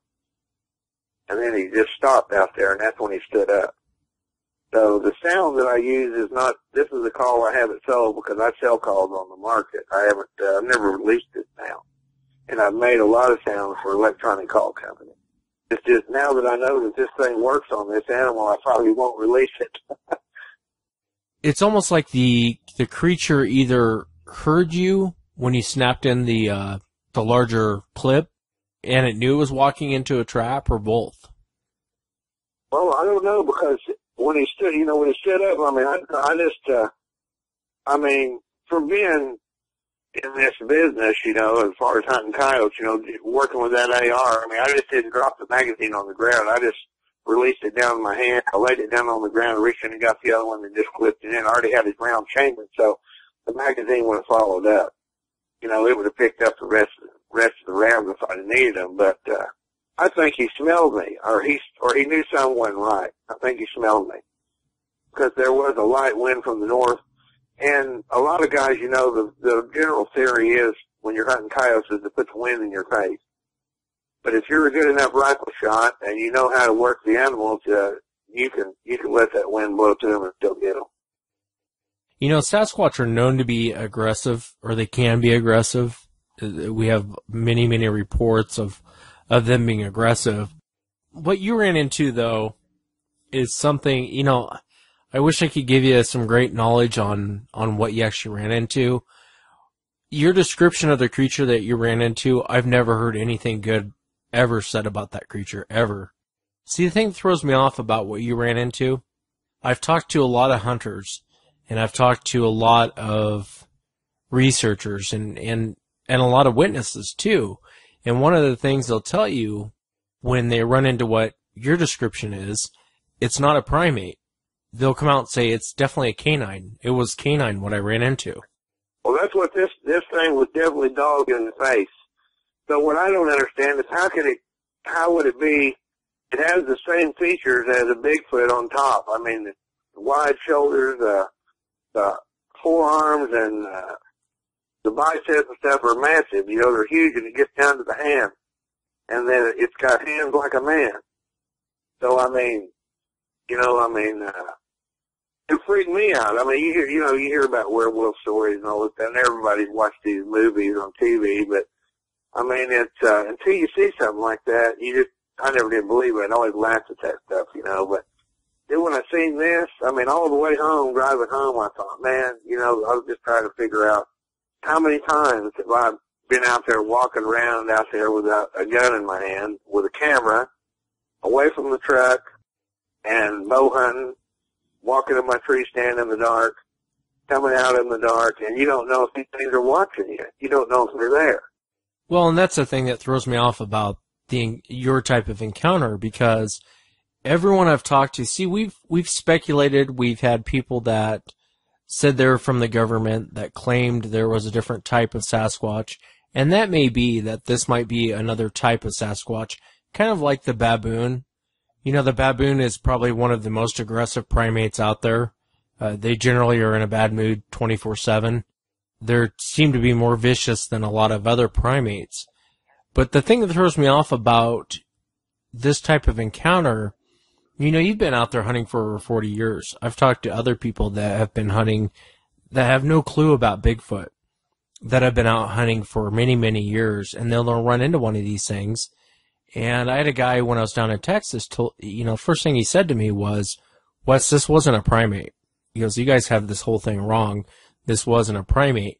And the description he gave is identical to the description you just gave.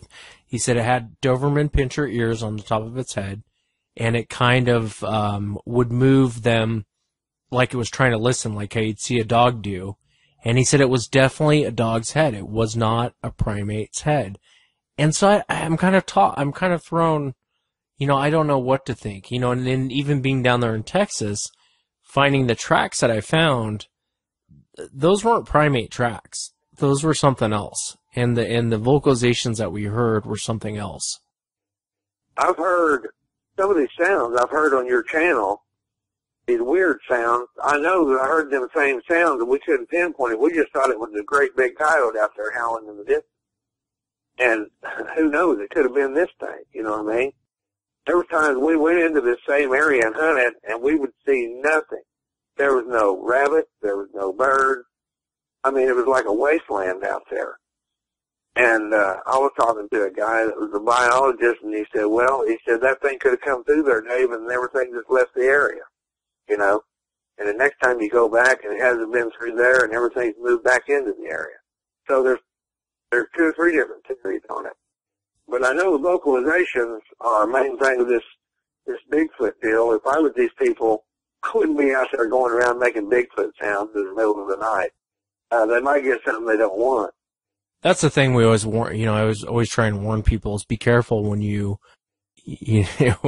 call something in, you might regret calling in, and I don't know that a lot of people call it. Well, I take that back. Down in Texas, there was guys that were using, primate calls to call them in. But, in your situation, calling in a predator and you got what you were trying for. This thing came like he was a freight train. He was carrying the mail coming in, and until he got to that 400-yard mark, and then he stopped. The biggest deal. People go out there, and I watch these guys on TV, this call blasting deal.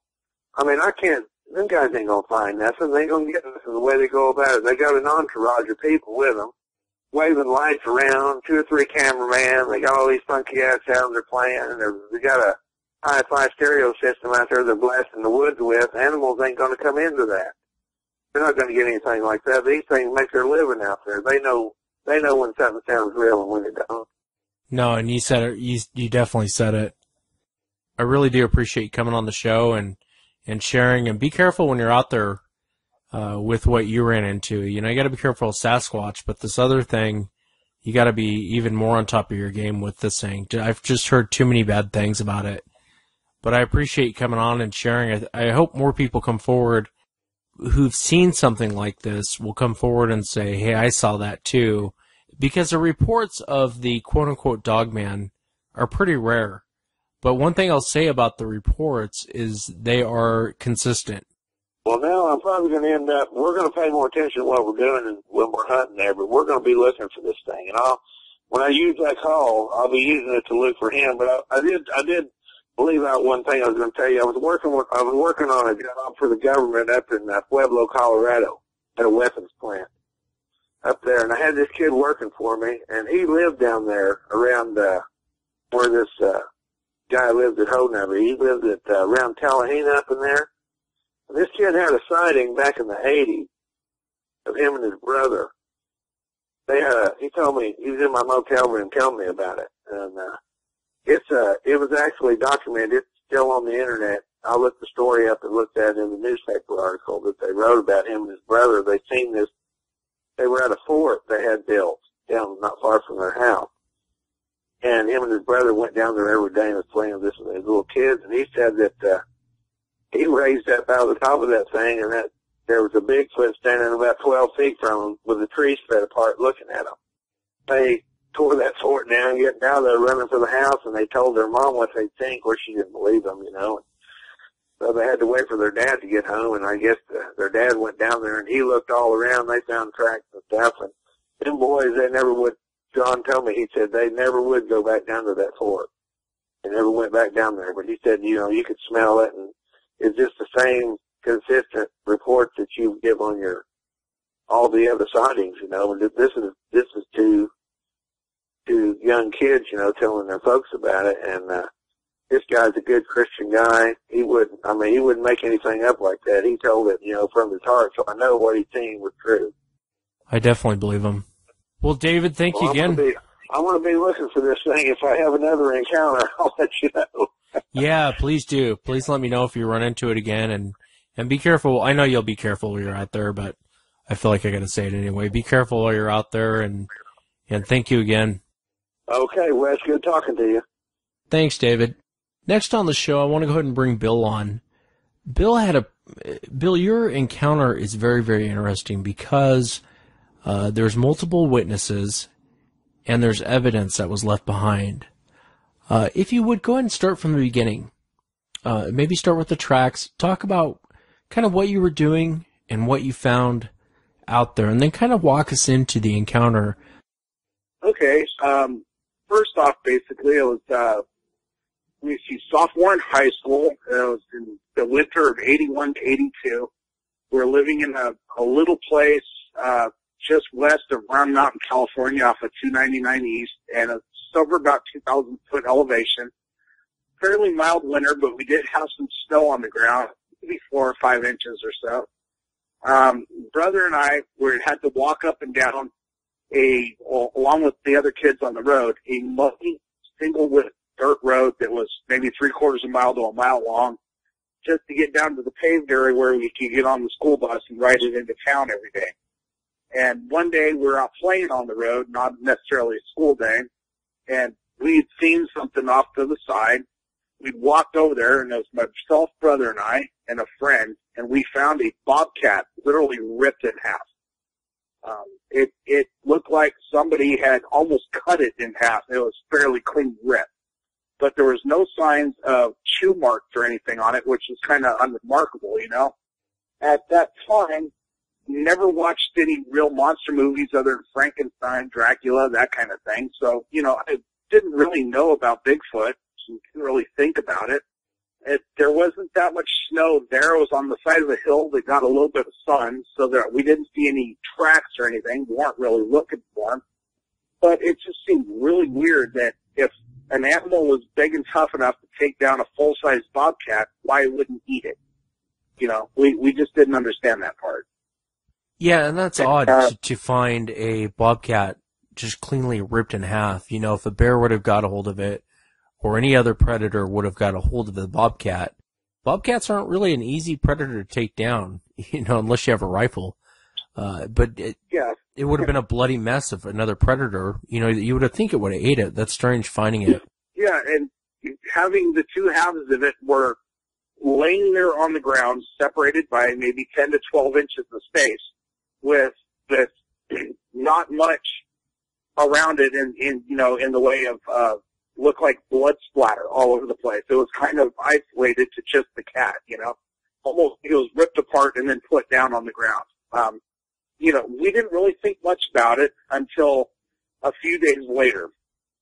At that point in time, brother and I went outside to play, and it was an old A-frame house on 40 acres of land right next to a creek, and the hillside on one side of the little road that came into the property had the cut that bulldozer makes to allow, you know, level traffic to go through, and then the cut was maybe 4 or 5 feet high or so, maybe slightly taller than that.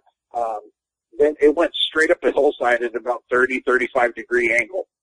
And we had a little flat level spot where the house was, and then about maybe 30 to 40 feet deep of woods on the other side of the house that went to the creek. On the other side of the creek was maybe only 10 to 20 feet of woods, depending on the bend in the road, and then Highway 2 was right there. But it was thick enough that when you went down 299, you couldn't look through and see our house. So, you know, I had some good cover over there. Well, the brother and I, we walked out, and we were out playing in the snow, and we were going to try and make a snowman at first, and it was too hard. It was icy. It was hard. There was no way to scoop up enough to make a snow, and there's only like 4 or 5 inches on the ground anyhow. So we got to another area of the yard looking to try and find softer snow, and we found footprints. And it was weird because one foot looked normal, but just huge, and the other foot looked the same, but it had a clubbed big toe on it. The tracks, we were thinking about whoever made these was dumb. They could even make them matching to the other foot, you know. We thought it was a total joke. We didn't really think anything much about it. When I went to go kind of measure it up, I'm wearing cowboy boots, and I stand with my cowboy boot in the track, put my heel up against the imprint of the heel, and the end of my foot would barely come to about the space where the toe touched the actual foot itself of the print. It was a little freaky. Plus, I'm walking around leaving imprints that are a half-inch deep these things were like 3 to 4 inches deep in the snow.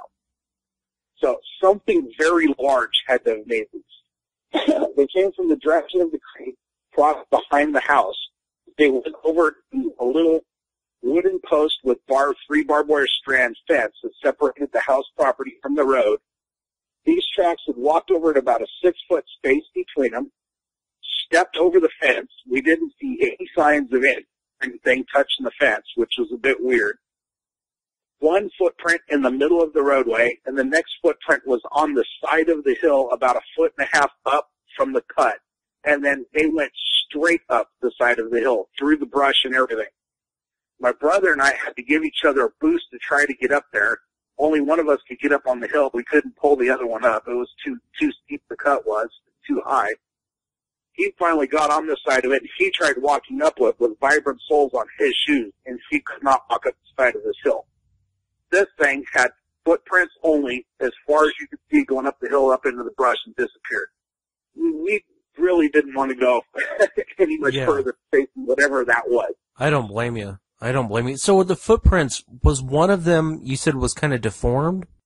I can't remember, honestly, right foot or left, which one it was, because we're talking a long time ago. But I remember one of them was a normal-looking footprint, and the other one, the big toe, was kind of clubbed. It was kind of bent over, like it had an injury or broke the toe or something sometime. And like I said at first, when my brother and I saw them, we thought somebody had made some cardboard cutout, or some plywood, cutout, and, was making footprints in the snow. We're going, how are they doing it 6 feet apart without leaving any other footprints in between? And why would one of them be crooked when the other one's straight? You would think they'd flip the pattern over and they'd have it for the other foot. We were kind of writing it off as a joke until a couple days later. I would imagine, too, at that moment, you would have seen there's 6 feet between each time it's taken a step down and it steps over a fence. I mean, that's pretty hard to fake, especially the weight when you see it going down 3 inches into the ice and you're walking around in your boots and you're barely even breaking the ice. And then seeing this thing, seeing the footprints go, up this mountain. What did you and your brother talk about it? We talked about it a little bit, and we actually told our friend that lived a little further down the road. He was in a more of a flat field, maybe 400 yards down the road from us. We talked to him about it a little bit, and he basically laughed at us. And we were trying to explain to him what had gone on, and by then, the sun had melted and came back out, and it kind of deformed the footprint, so it didn't look as sharp as it did the day my brother and I saw it. We'd gone out there I had a different pair of boots on, so all 3 of us are wearing kind of an army-style boot with a good sole on it. And we're out on the flat dirt road, and we says, okay, we marked off 6 feet, and we're trying to make 6-foot prints. Well, to do it, we had to be running at a good clip to try and even get close to 6 feet. And when we're trying it, we're not actually getting close enough to 6 feet, but when our footprints would hit, the heel would slide a little bit, the toe would push off a little bit. It was a fairly clear-looking print like we were looking at. We were tearing up the hole as we were making our footprints going down the muddy road, So just that in itself was enough to get my friend to scratch his head a little bit, but still all 3 of us weren't really much of a believer at that point. And then what happened next? A couple of days later, considering this house had no phone in it, we only lived there for the one winter, about 3/4 a year total. My mom had graduated so she'd gone back to college to get a GED, and she was taking anthropology classes with a couple other ones, but she was in town at school. It was one of those days that we had off for a snow day, but the college didn't. My brother and my stepdad were all sitting in the living room. The way the house was very rectangular in footprint, and the living room came in off the, south end of the house. The living room was on the east wall. My mom's bedroom was on the west wall. Kitchen and dining room were on the north wall, and then the kids' bedrooms were upstairs. Well, my cat was in my mom's bedroom, meowing his head off. It had just been, it's winter, so it's dark at 5:30. He's probably 6:30. And the cat's meowing like crazy. My stepdad says, why don't you go let the cat out? Well, to this point, we saw some goofy footprints, and we thought somebody was playing with us. We didn't really pay much attention to it. My sister walks into my mom's bedroom. She bends over and picks the cat up in her left hand. She takes her right hand and she flips the curtains over, and which were kind of laced, so it was kind of a see-through curtain almost. She flips it over and she flips the light on, and she says for a second she was stunned because she's looking going, why is there no light out there? Then she kind of looked up, and as she looked up, she noticed a pair of eyes. It was standing on the deck less than 1.5 feet away from the glass door, staring down through the lace curtains at the cat. And she didn't notice it was even, she stared right at it at first and thought it was just darkness. She looked up and saw the light of the eyes. She said they had kind of a slight glow to it, like deer in a headlight kind of eye shine, you know? She screamed at the top of her lungs, dropped the cat, and basically just froze. We came running into the bedroom to see what was going on, and it was already gone. It had leapt off the porch and took off into the bushes. It was clean gone by the time we got in the other room. The other 3 members of us were in the living room. We're talking 20 feet distance away and had to run around a corner, and it was completely gone. So it moved really quickly. Out in the snow at that time of day, my brother and I, there's no way we could have covered that distance in the time it took us to get to the bedroom. What did your sister say that she saw? She said that the eyes were about the height of maybe an inch above or below, but right at about the height of the top of the door frame of a standard sliding glass door. That's where the eyes were. She couldn't see the top of its head because the angle she was standing at, and the thing was so close to the glass, that far up. She says they had a shine on it. They had kind of a reddish colored shine. And she says the hair on it was really dirty, like somebody had not washed their hair in a couple of months.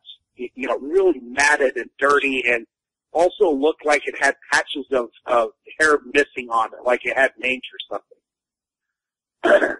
She said it had a really wide face, and the nose was not like a normal human nose, but it wasn't real flat like an ape's nose. And she didn't get much detail about that, other than that, I should say, that I can remember right offhand. Just huge, dark-colored, you know, I don't know if it was the time of day, but she said the fur was really blackish-colored at the time. So you guys all go running in there, and I can just imagine the scene. You guys all go running in there. She gets done screaming. She looks to you guys. You know, in her words, what did she say she saw?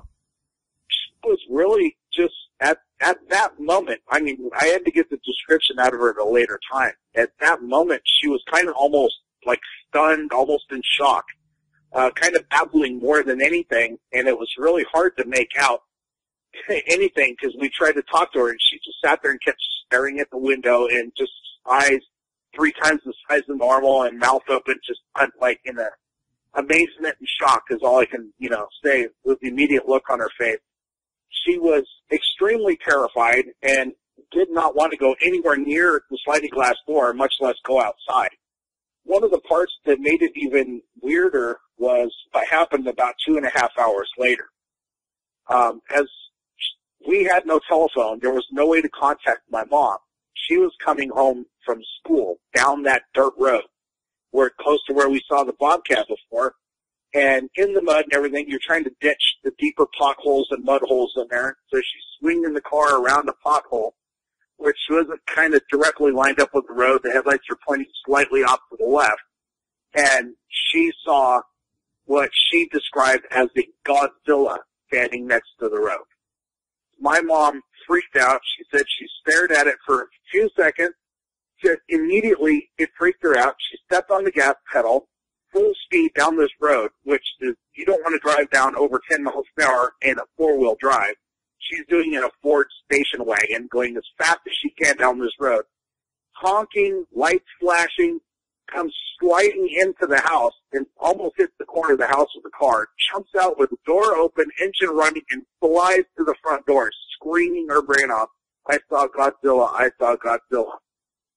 And it took us a little bit to calm her down to try and figure out what it was. And she described exactly what my sister had seen, except that my mom says at the height she was sitting in the car, it appeared to be a male. But that was the only real information we could have got out of my mother at that time. So she said it was definitely a male, is what she was looking at. Yeah, she said that she saw enough to believe that it was a male Sasquatch. She didn't know at the time, Bigfoot, Sasquatch. Everybody kind of heard of it, but nobody knew anything about it. We'd never seen any movies, TV, any of that. We'd never watched Boggy Creek or any of that stuff before that. She'd gone in the next day to her school. She talked to an anthropology professor after class, and he gave her the name of a guy named Ivan Barks. And Ivan Barks eventually came out to the house a short time later, gave her some basic information, and says, try this and try that and see, thinking that it was going to be all Mr. Lovable character. Why don't you go put out some food out on the back porch? Which she put a 5-pound can of green beans on the back porch, cut the lid off of it, and left the thing right at the edge of the porch. Later that night, we didn't hear anything. The noise was really, really quiet. There was no crickets chirping. There was nothing really going on at night, but we didn't really think much about it. We come out in the morning, and the green bean can is sitting right where it was. We had no indication that it had been moved on the edge of the porch. And the green beans were all missing out of the can, like something was reaching it with its hand. Well, I know a bear or something stick its head in there, but bears are clumsy, and they usually knock the damn can down. The green beans were all missing. We didn't think much about it until we looked off the edge of the porch, and there was more feet prints standing right at the bottom of the porch. The porch had no rail on it. It was about 3.5 feet off the ground. So something, a normal human size could have walked up and did it. But again, it was those giant feet prints. She went and called Ivan on the phone. Ivan came out and actually casted the print. How long did you guys live in this property? 2/3 to 3/4 of a year, maybe 8 to 10 months, 7, 8, 10 months, somewhere around that neighborhood. We'd gotten up there, 40 acres of land. The price was right. School bus was only a mile away. So it seemed like something we could all do. But that ended up by my mom and dad decided there's no way we're spending another winter there, and they totally gave up on the property and moved back to town. Did you ever talk to any of the neighbors to find out if they've ever seen anything? Myself and my brother, our friends that we went to school with lived a couple of houses down on the same road. There's only about 5 or 6 of us houses on the road at that time, and there were a few houses down, like I said, in the wide open area. We were all about the same ages, and we talked to them, but we didn't really talk to any parents in any of the other households. I don't know if my mom or stepdad ever did. My one friend, when we were trying to do the test, he's kind of laughing at us, and then we're doing the test to check the 6-foot spacing with our boots, trying to duplicate it ourselves, and couldn't do it. That kind of gave him a little indication that maybe, we weren't messing with him, but that we were still a little crazy. And most of the people I've ever told the story to, a couple of them are interested, and everybody else seemed to think I was fruity at the time, like I'd lost my marbles.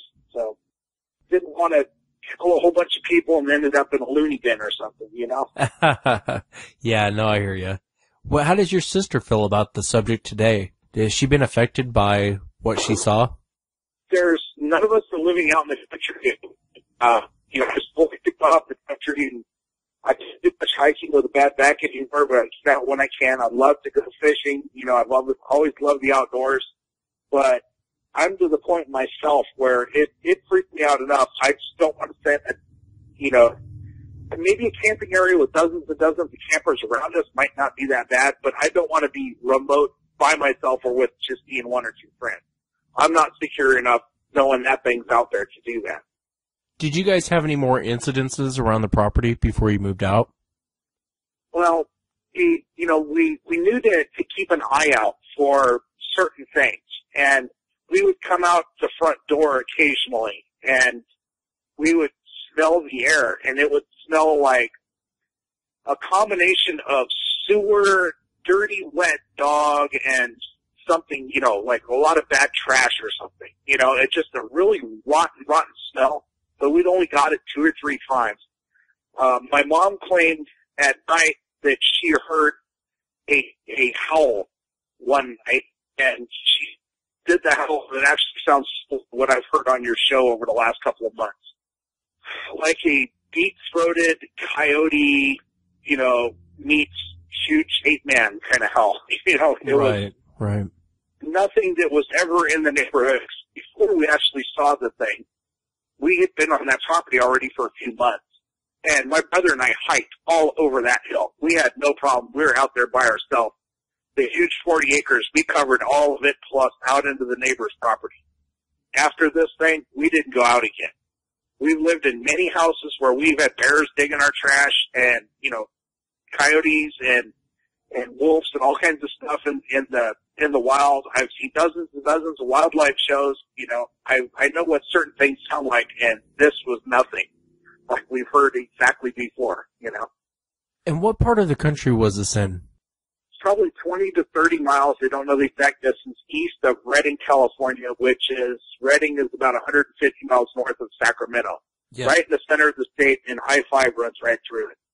Far enough back that we're only up about 2,000 foot elevation roughly, but if you look at it on an aerial map, we're off close to one of the big arms of Shasta Lake, like a small mountain range, hill range separated us from that, which would have been a fairly quiet area on the lake, too. I don't think there's any marinas or anything out in that end of the lake out there.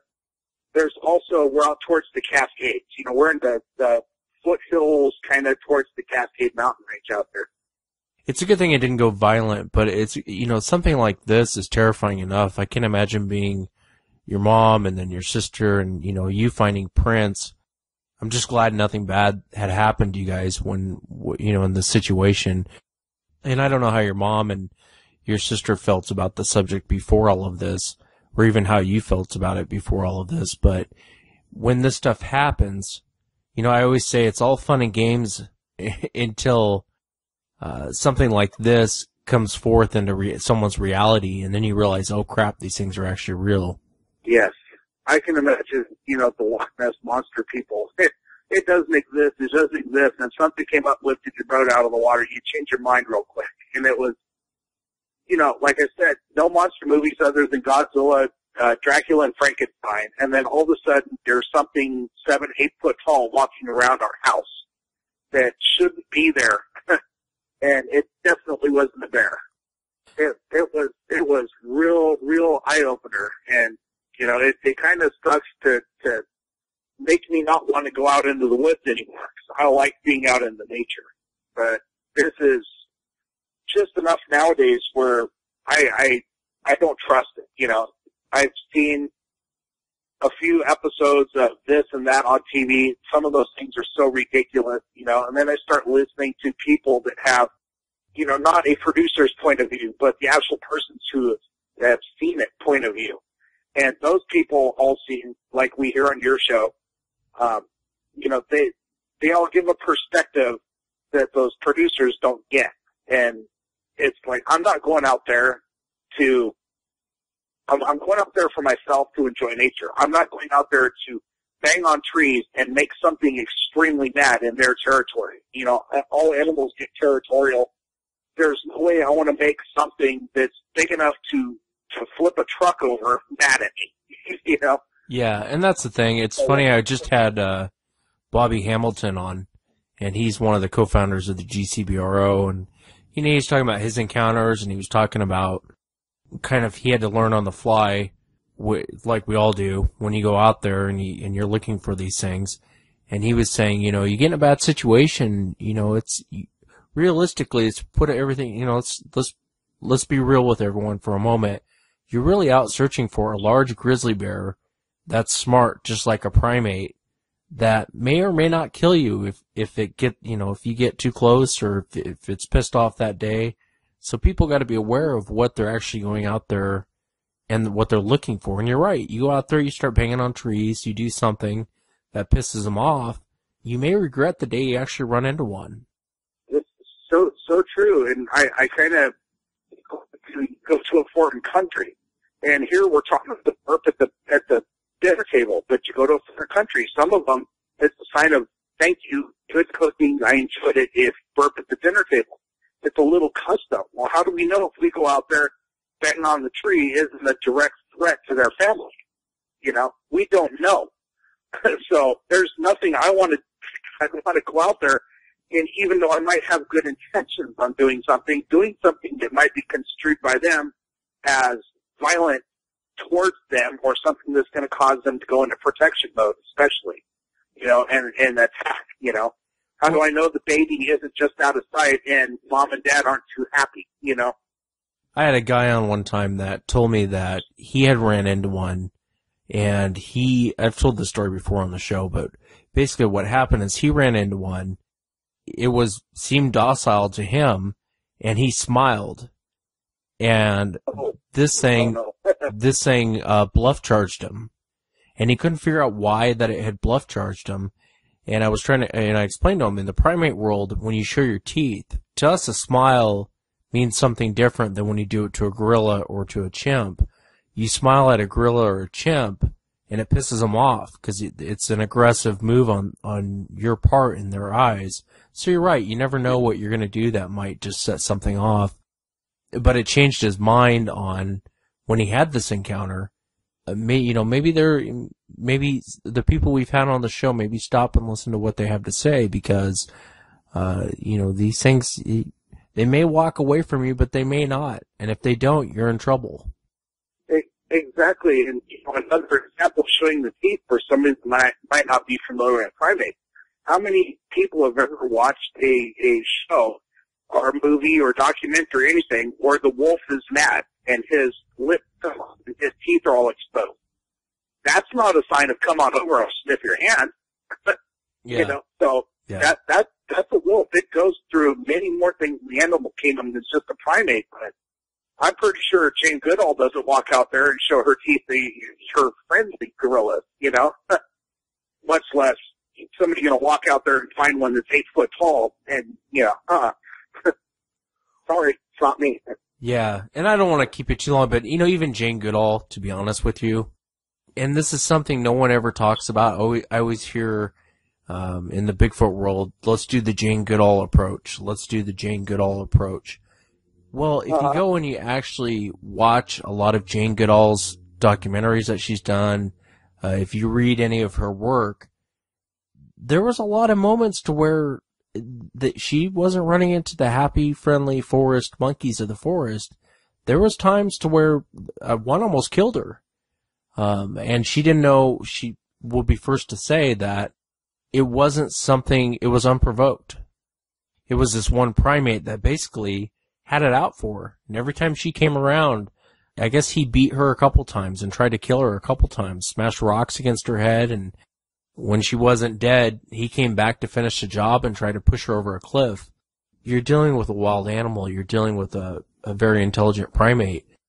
Yeah, basically that's somebody that most of the world would consider an expert in her field. And she's using her better judgment, and still it didn't work. And we're talking, Sasquatch can be an animal that's twice the size. And I don't know. There's not enough of them that anybody have had any kind of friendly encounters with for me to even slightly change my mind right now.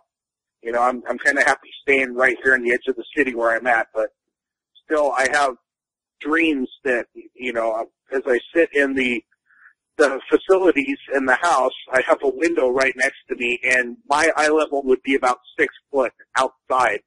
And I just have dreams occasionally that I look over and this thing is going to be staring in my window at me, and I can't remove myself from my current situation quick enough to exit the room, Yeah. It's given me some things to think about, so it's not really traumatized me too much, but it's given me a healthy respect for more than what I thought was out there before.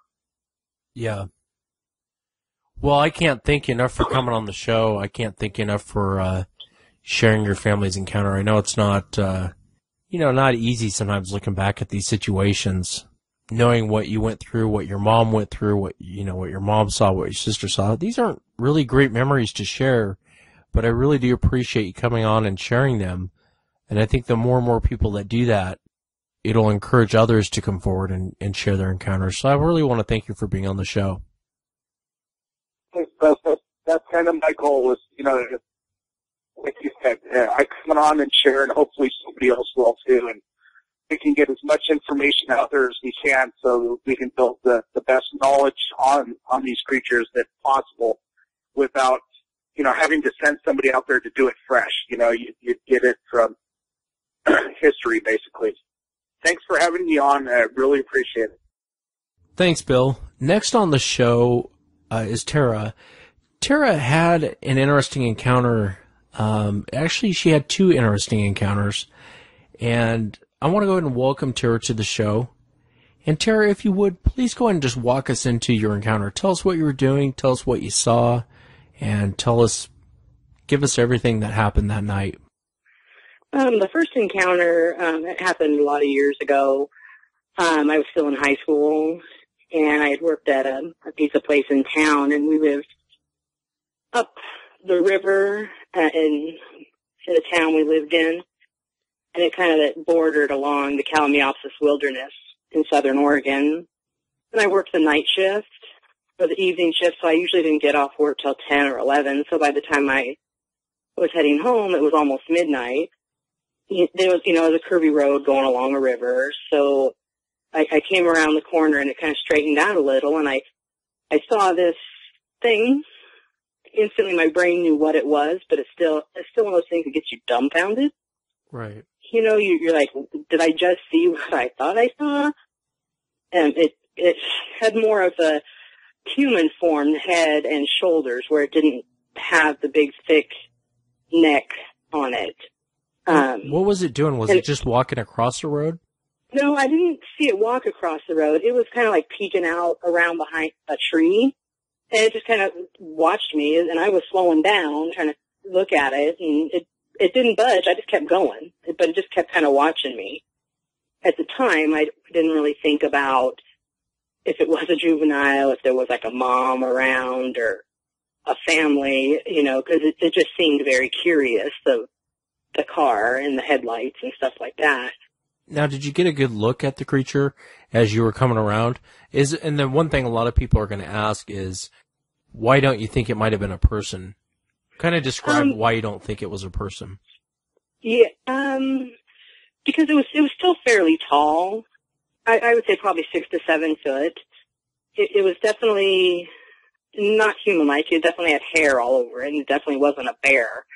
It had the face similar, like a lot of people talk about. It had the Bigfoot-looking face. It's almost ape-like, dark brown fur, hair. I'm not sure what you call it on that. Where we had lived up there, we were used to seeing bear and bobcats and mountain lions, so I definitely knew it was none of those. Yeah, and, I can imagine as you're coming around the corner just seeing this thing and a million things are going through your head. Had you known about Bigfoot and Sasquatch prior to this encounter? I did. I believed in it. I never really had experienced anything like that, but I never doubted it was out there either. So when you see this thing, you kind of already believe that Bigfoot exists, and it's crazy how you doubt yourself, isn't it? Isn't it crazy how you stop and go, man, what did I really see that? Yeah, I kind of had that thought, but I mean, I didn't doubt what it was. Right. I was kind of like, wow, did that just happen? Because I knew instantly as soon as I saw it, I had no doubt what it was, but it just kind of was dumbfounded, like, oh my gosh, that just happened. And so what did you do next? Well, it was late, so I still had another mile to drive home. So I went home, went to bed. The next day I got up and I was talking to my mom about, this incident I had the night before, and my mom kind of just stopped me and she was like, asking me kind of where it was, and I said, oh, it's like a mile down the road, and there was kind of like a pasture on one side, and there was a little schoolhouse there, but on the other side of the road is where I had seen him, and it was trees.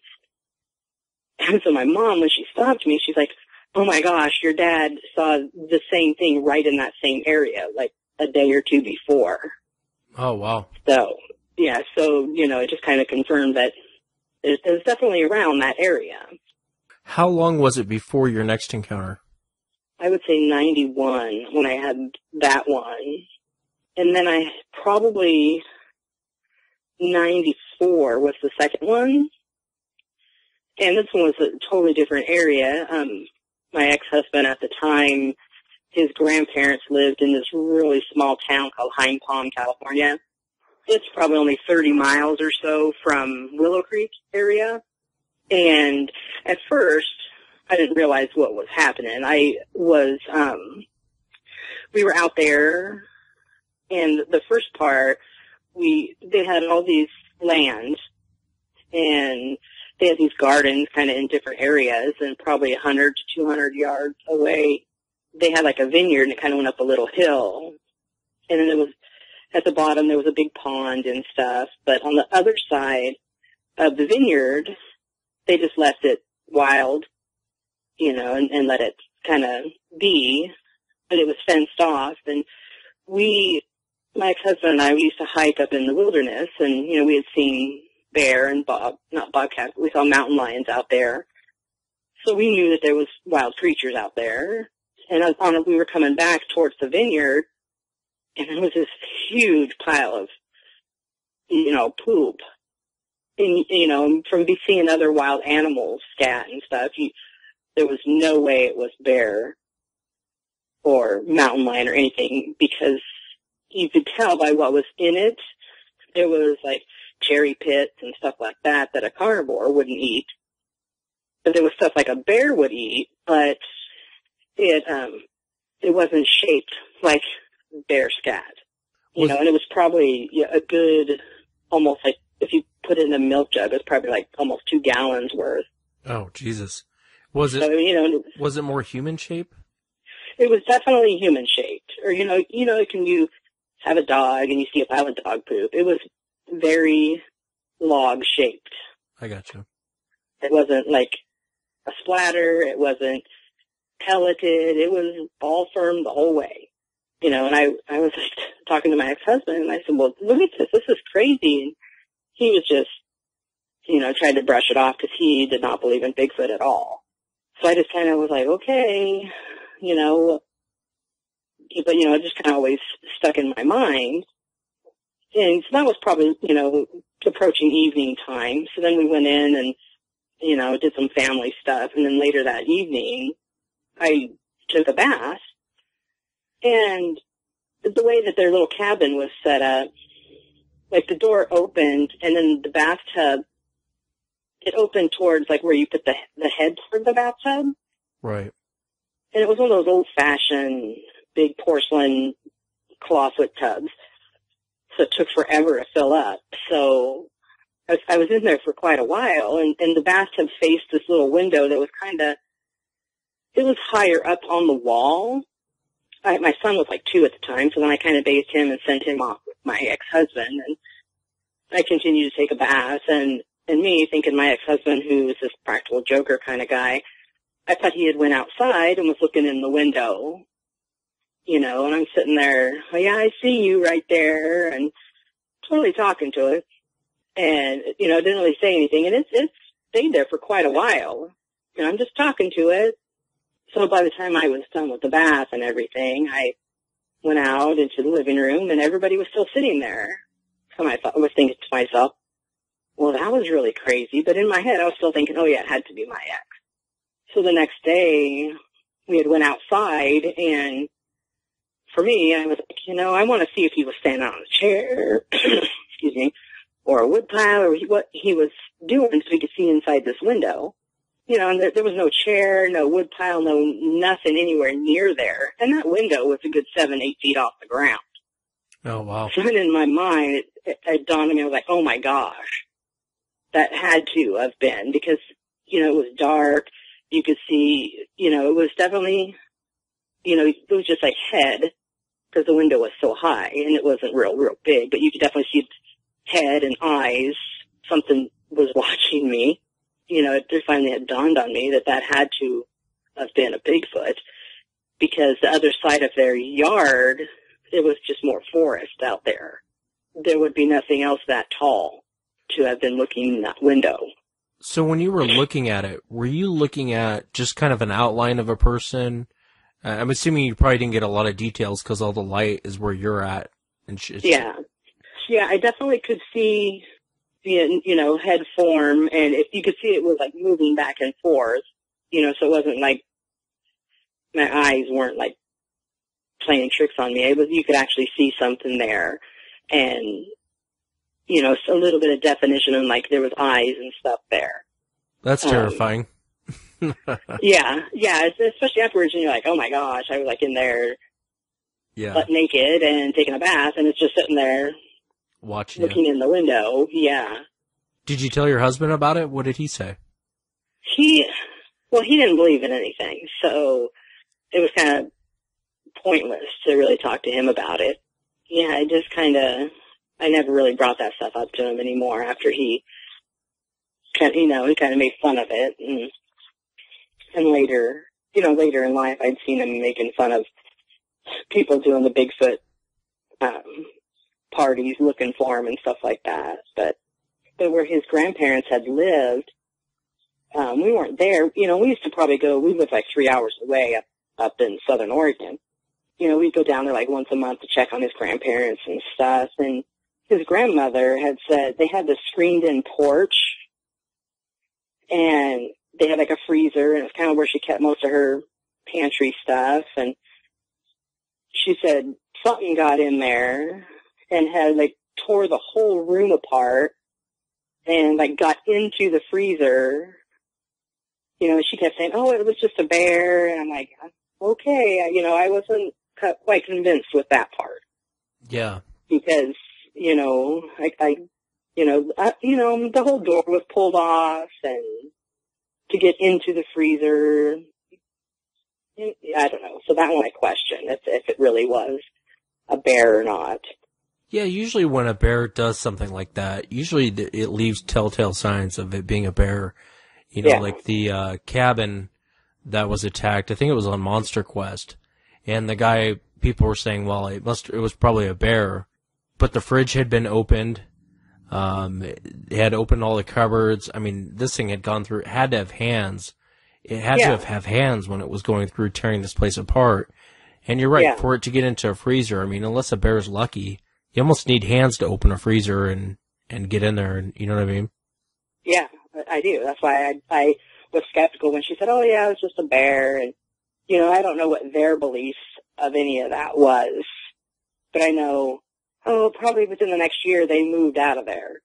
I don't know if they ever had any kind of strange things happen there, or, obviously they did, I think they always just tried to tell everybody else, oh yeah, it was just a bear. So. Godspeed to the new homeowners and their bath taking. Yeah, for sure. But, and there was always, at night, if you were outside, there was always like an eerie feeling outside. To me, I did not like being outside there. Just got a bad vibe from the place? Yeah. And they always had dogs. When it was, you could tell if it was a bear or mountain lion, stuff that they were really used to, they'd take off running. You could hear them take off running and barking, but, sometimes you just get this eerie feeling, and the dogs were going nowhere. Yeah. Who knows? I didn't really start thinking about a whole lot about Bigfoot until like after some of that stuff. One time we had stopped in Willow Creek, and we had stopped at a mechanic place. Our car was having trouble, and like on the wall at the mechanic shop, he had all this stuff about the Patty film and how, it wasn't that far away. And I'm like, oh, well, that was kind of creepy, because I was young and naive kind of back in those days. I was like, between 17 and 22 maybe when I had that happen.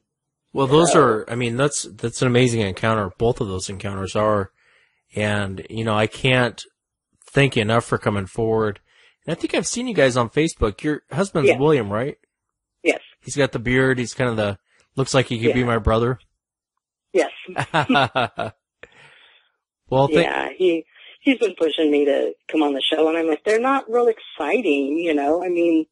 No, it's good stuff. You know, I mean, it's... when I think about that, I'm like, you know, and I don't care. I mean, the sightings I've had, I believe what I saw. And if somebody wants to say, oh, you made that up, why would I make up something like that? Why wouldn't I go big, you know, if I was going to make something up? Yeah, no, I mean, most encounters, I think, aren't real super exciting.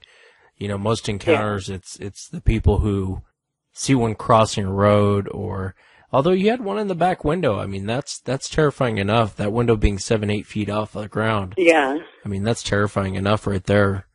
The first encounter is terrifying, especially if you're by yourself and you're in a car and you're coming around a bend, you're like, what the heck is that? Yeah, see, and back at that time, I didn't even think to, like, go look and see if there were footprints or anything like that. You know, nowadays I would go look for that kind of stuff, but yeah, it didn't even cross my mind back then. Yeah, most people have encounters that doesn't cross their mind. Well, thank you again, Tara, for coming on the show. I really do appreciate it. Okay, thank you.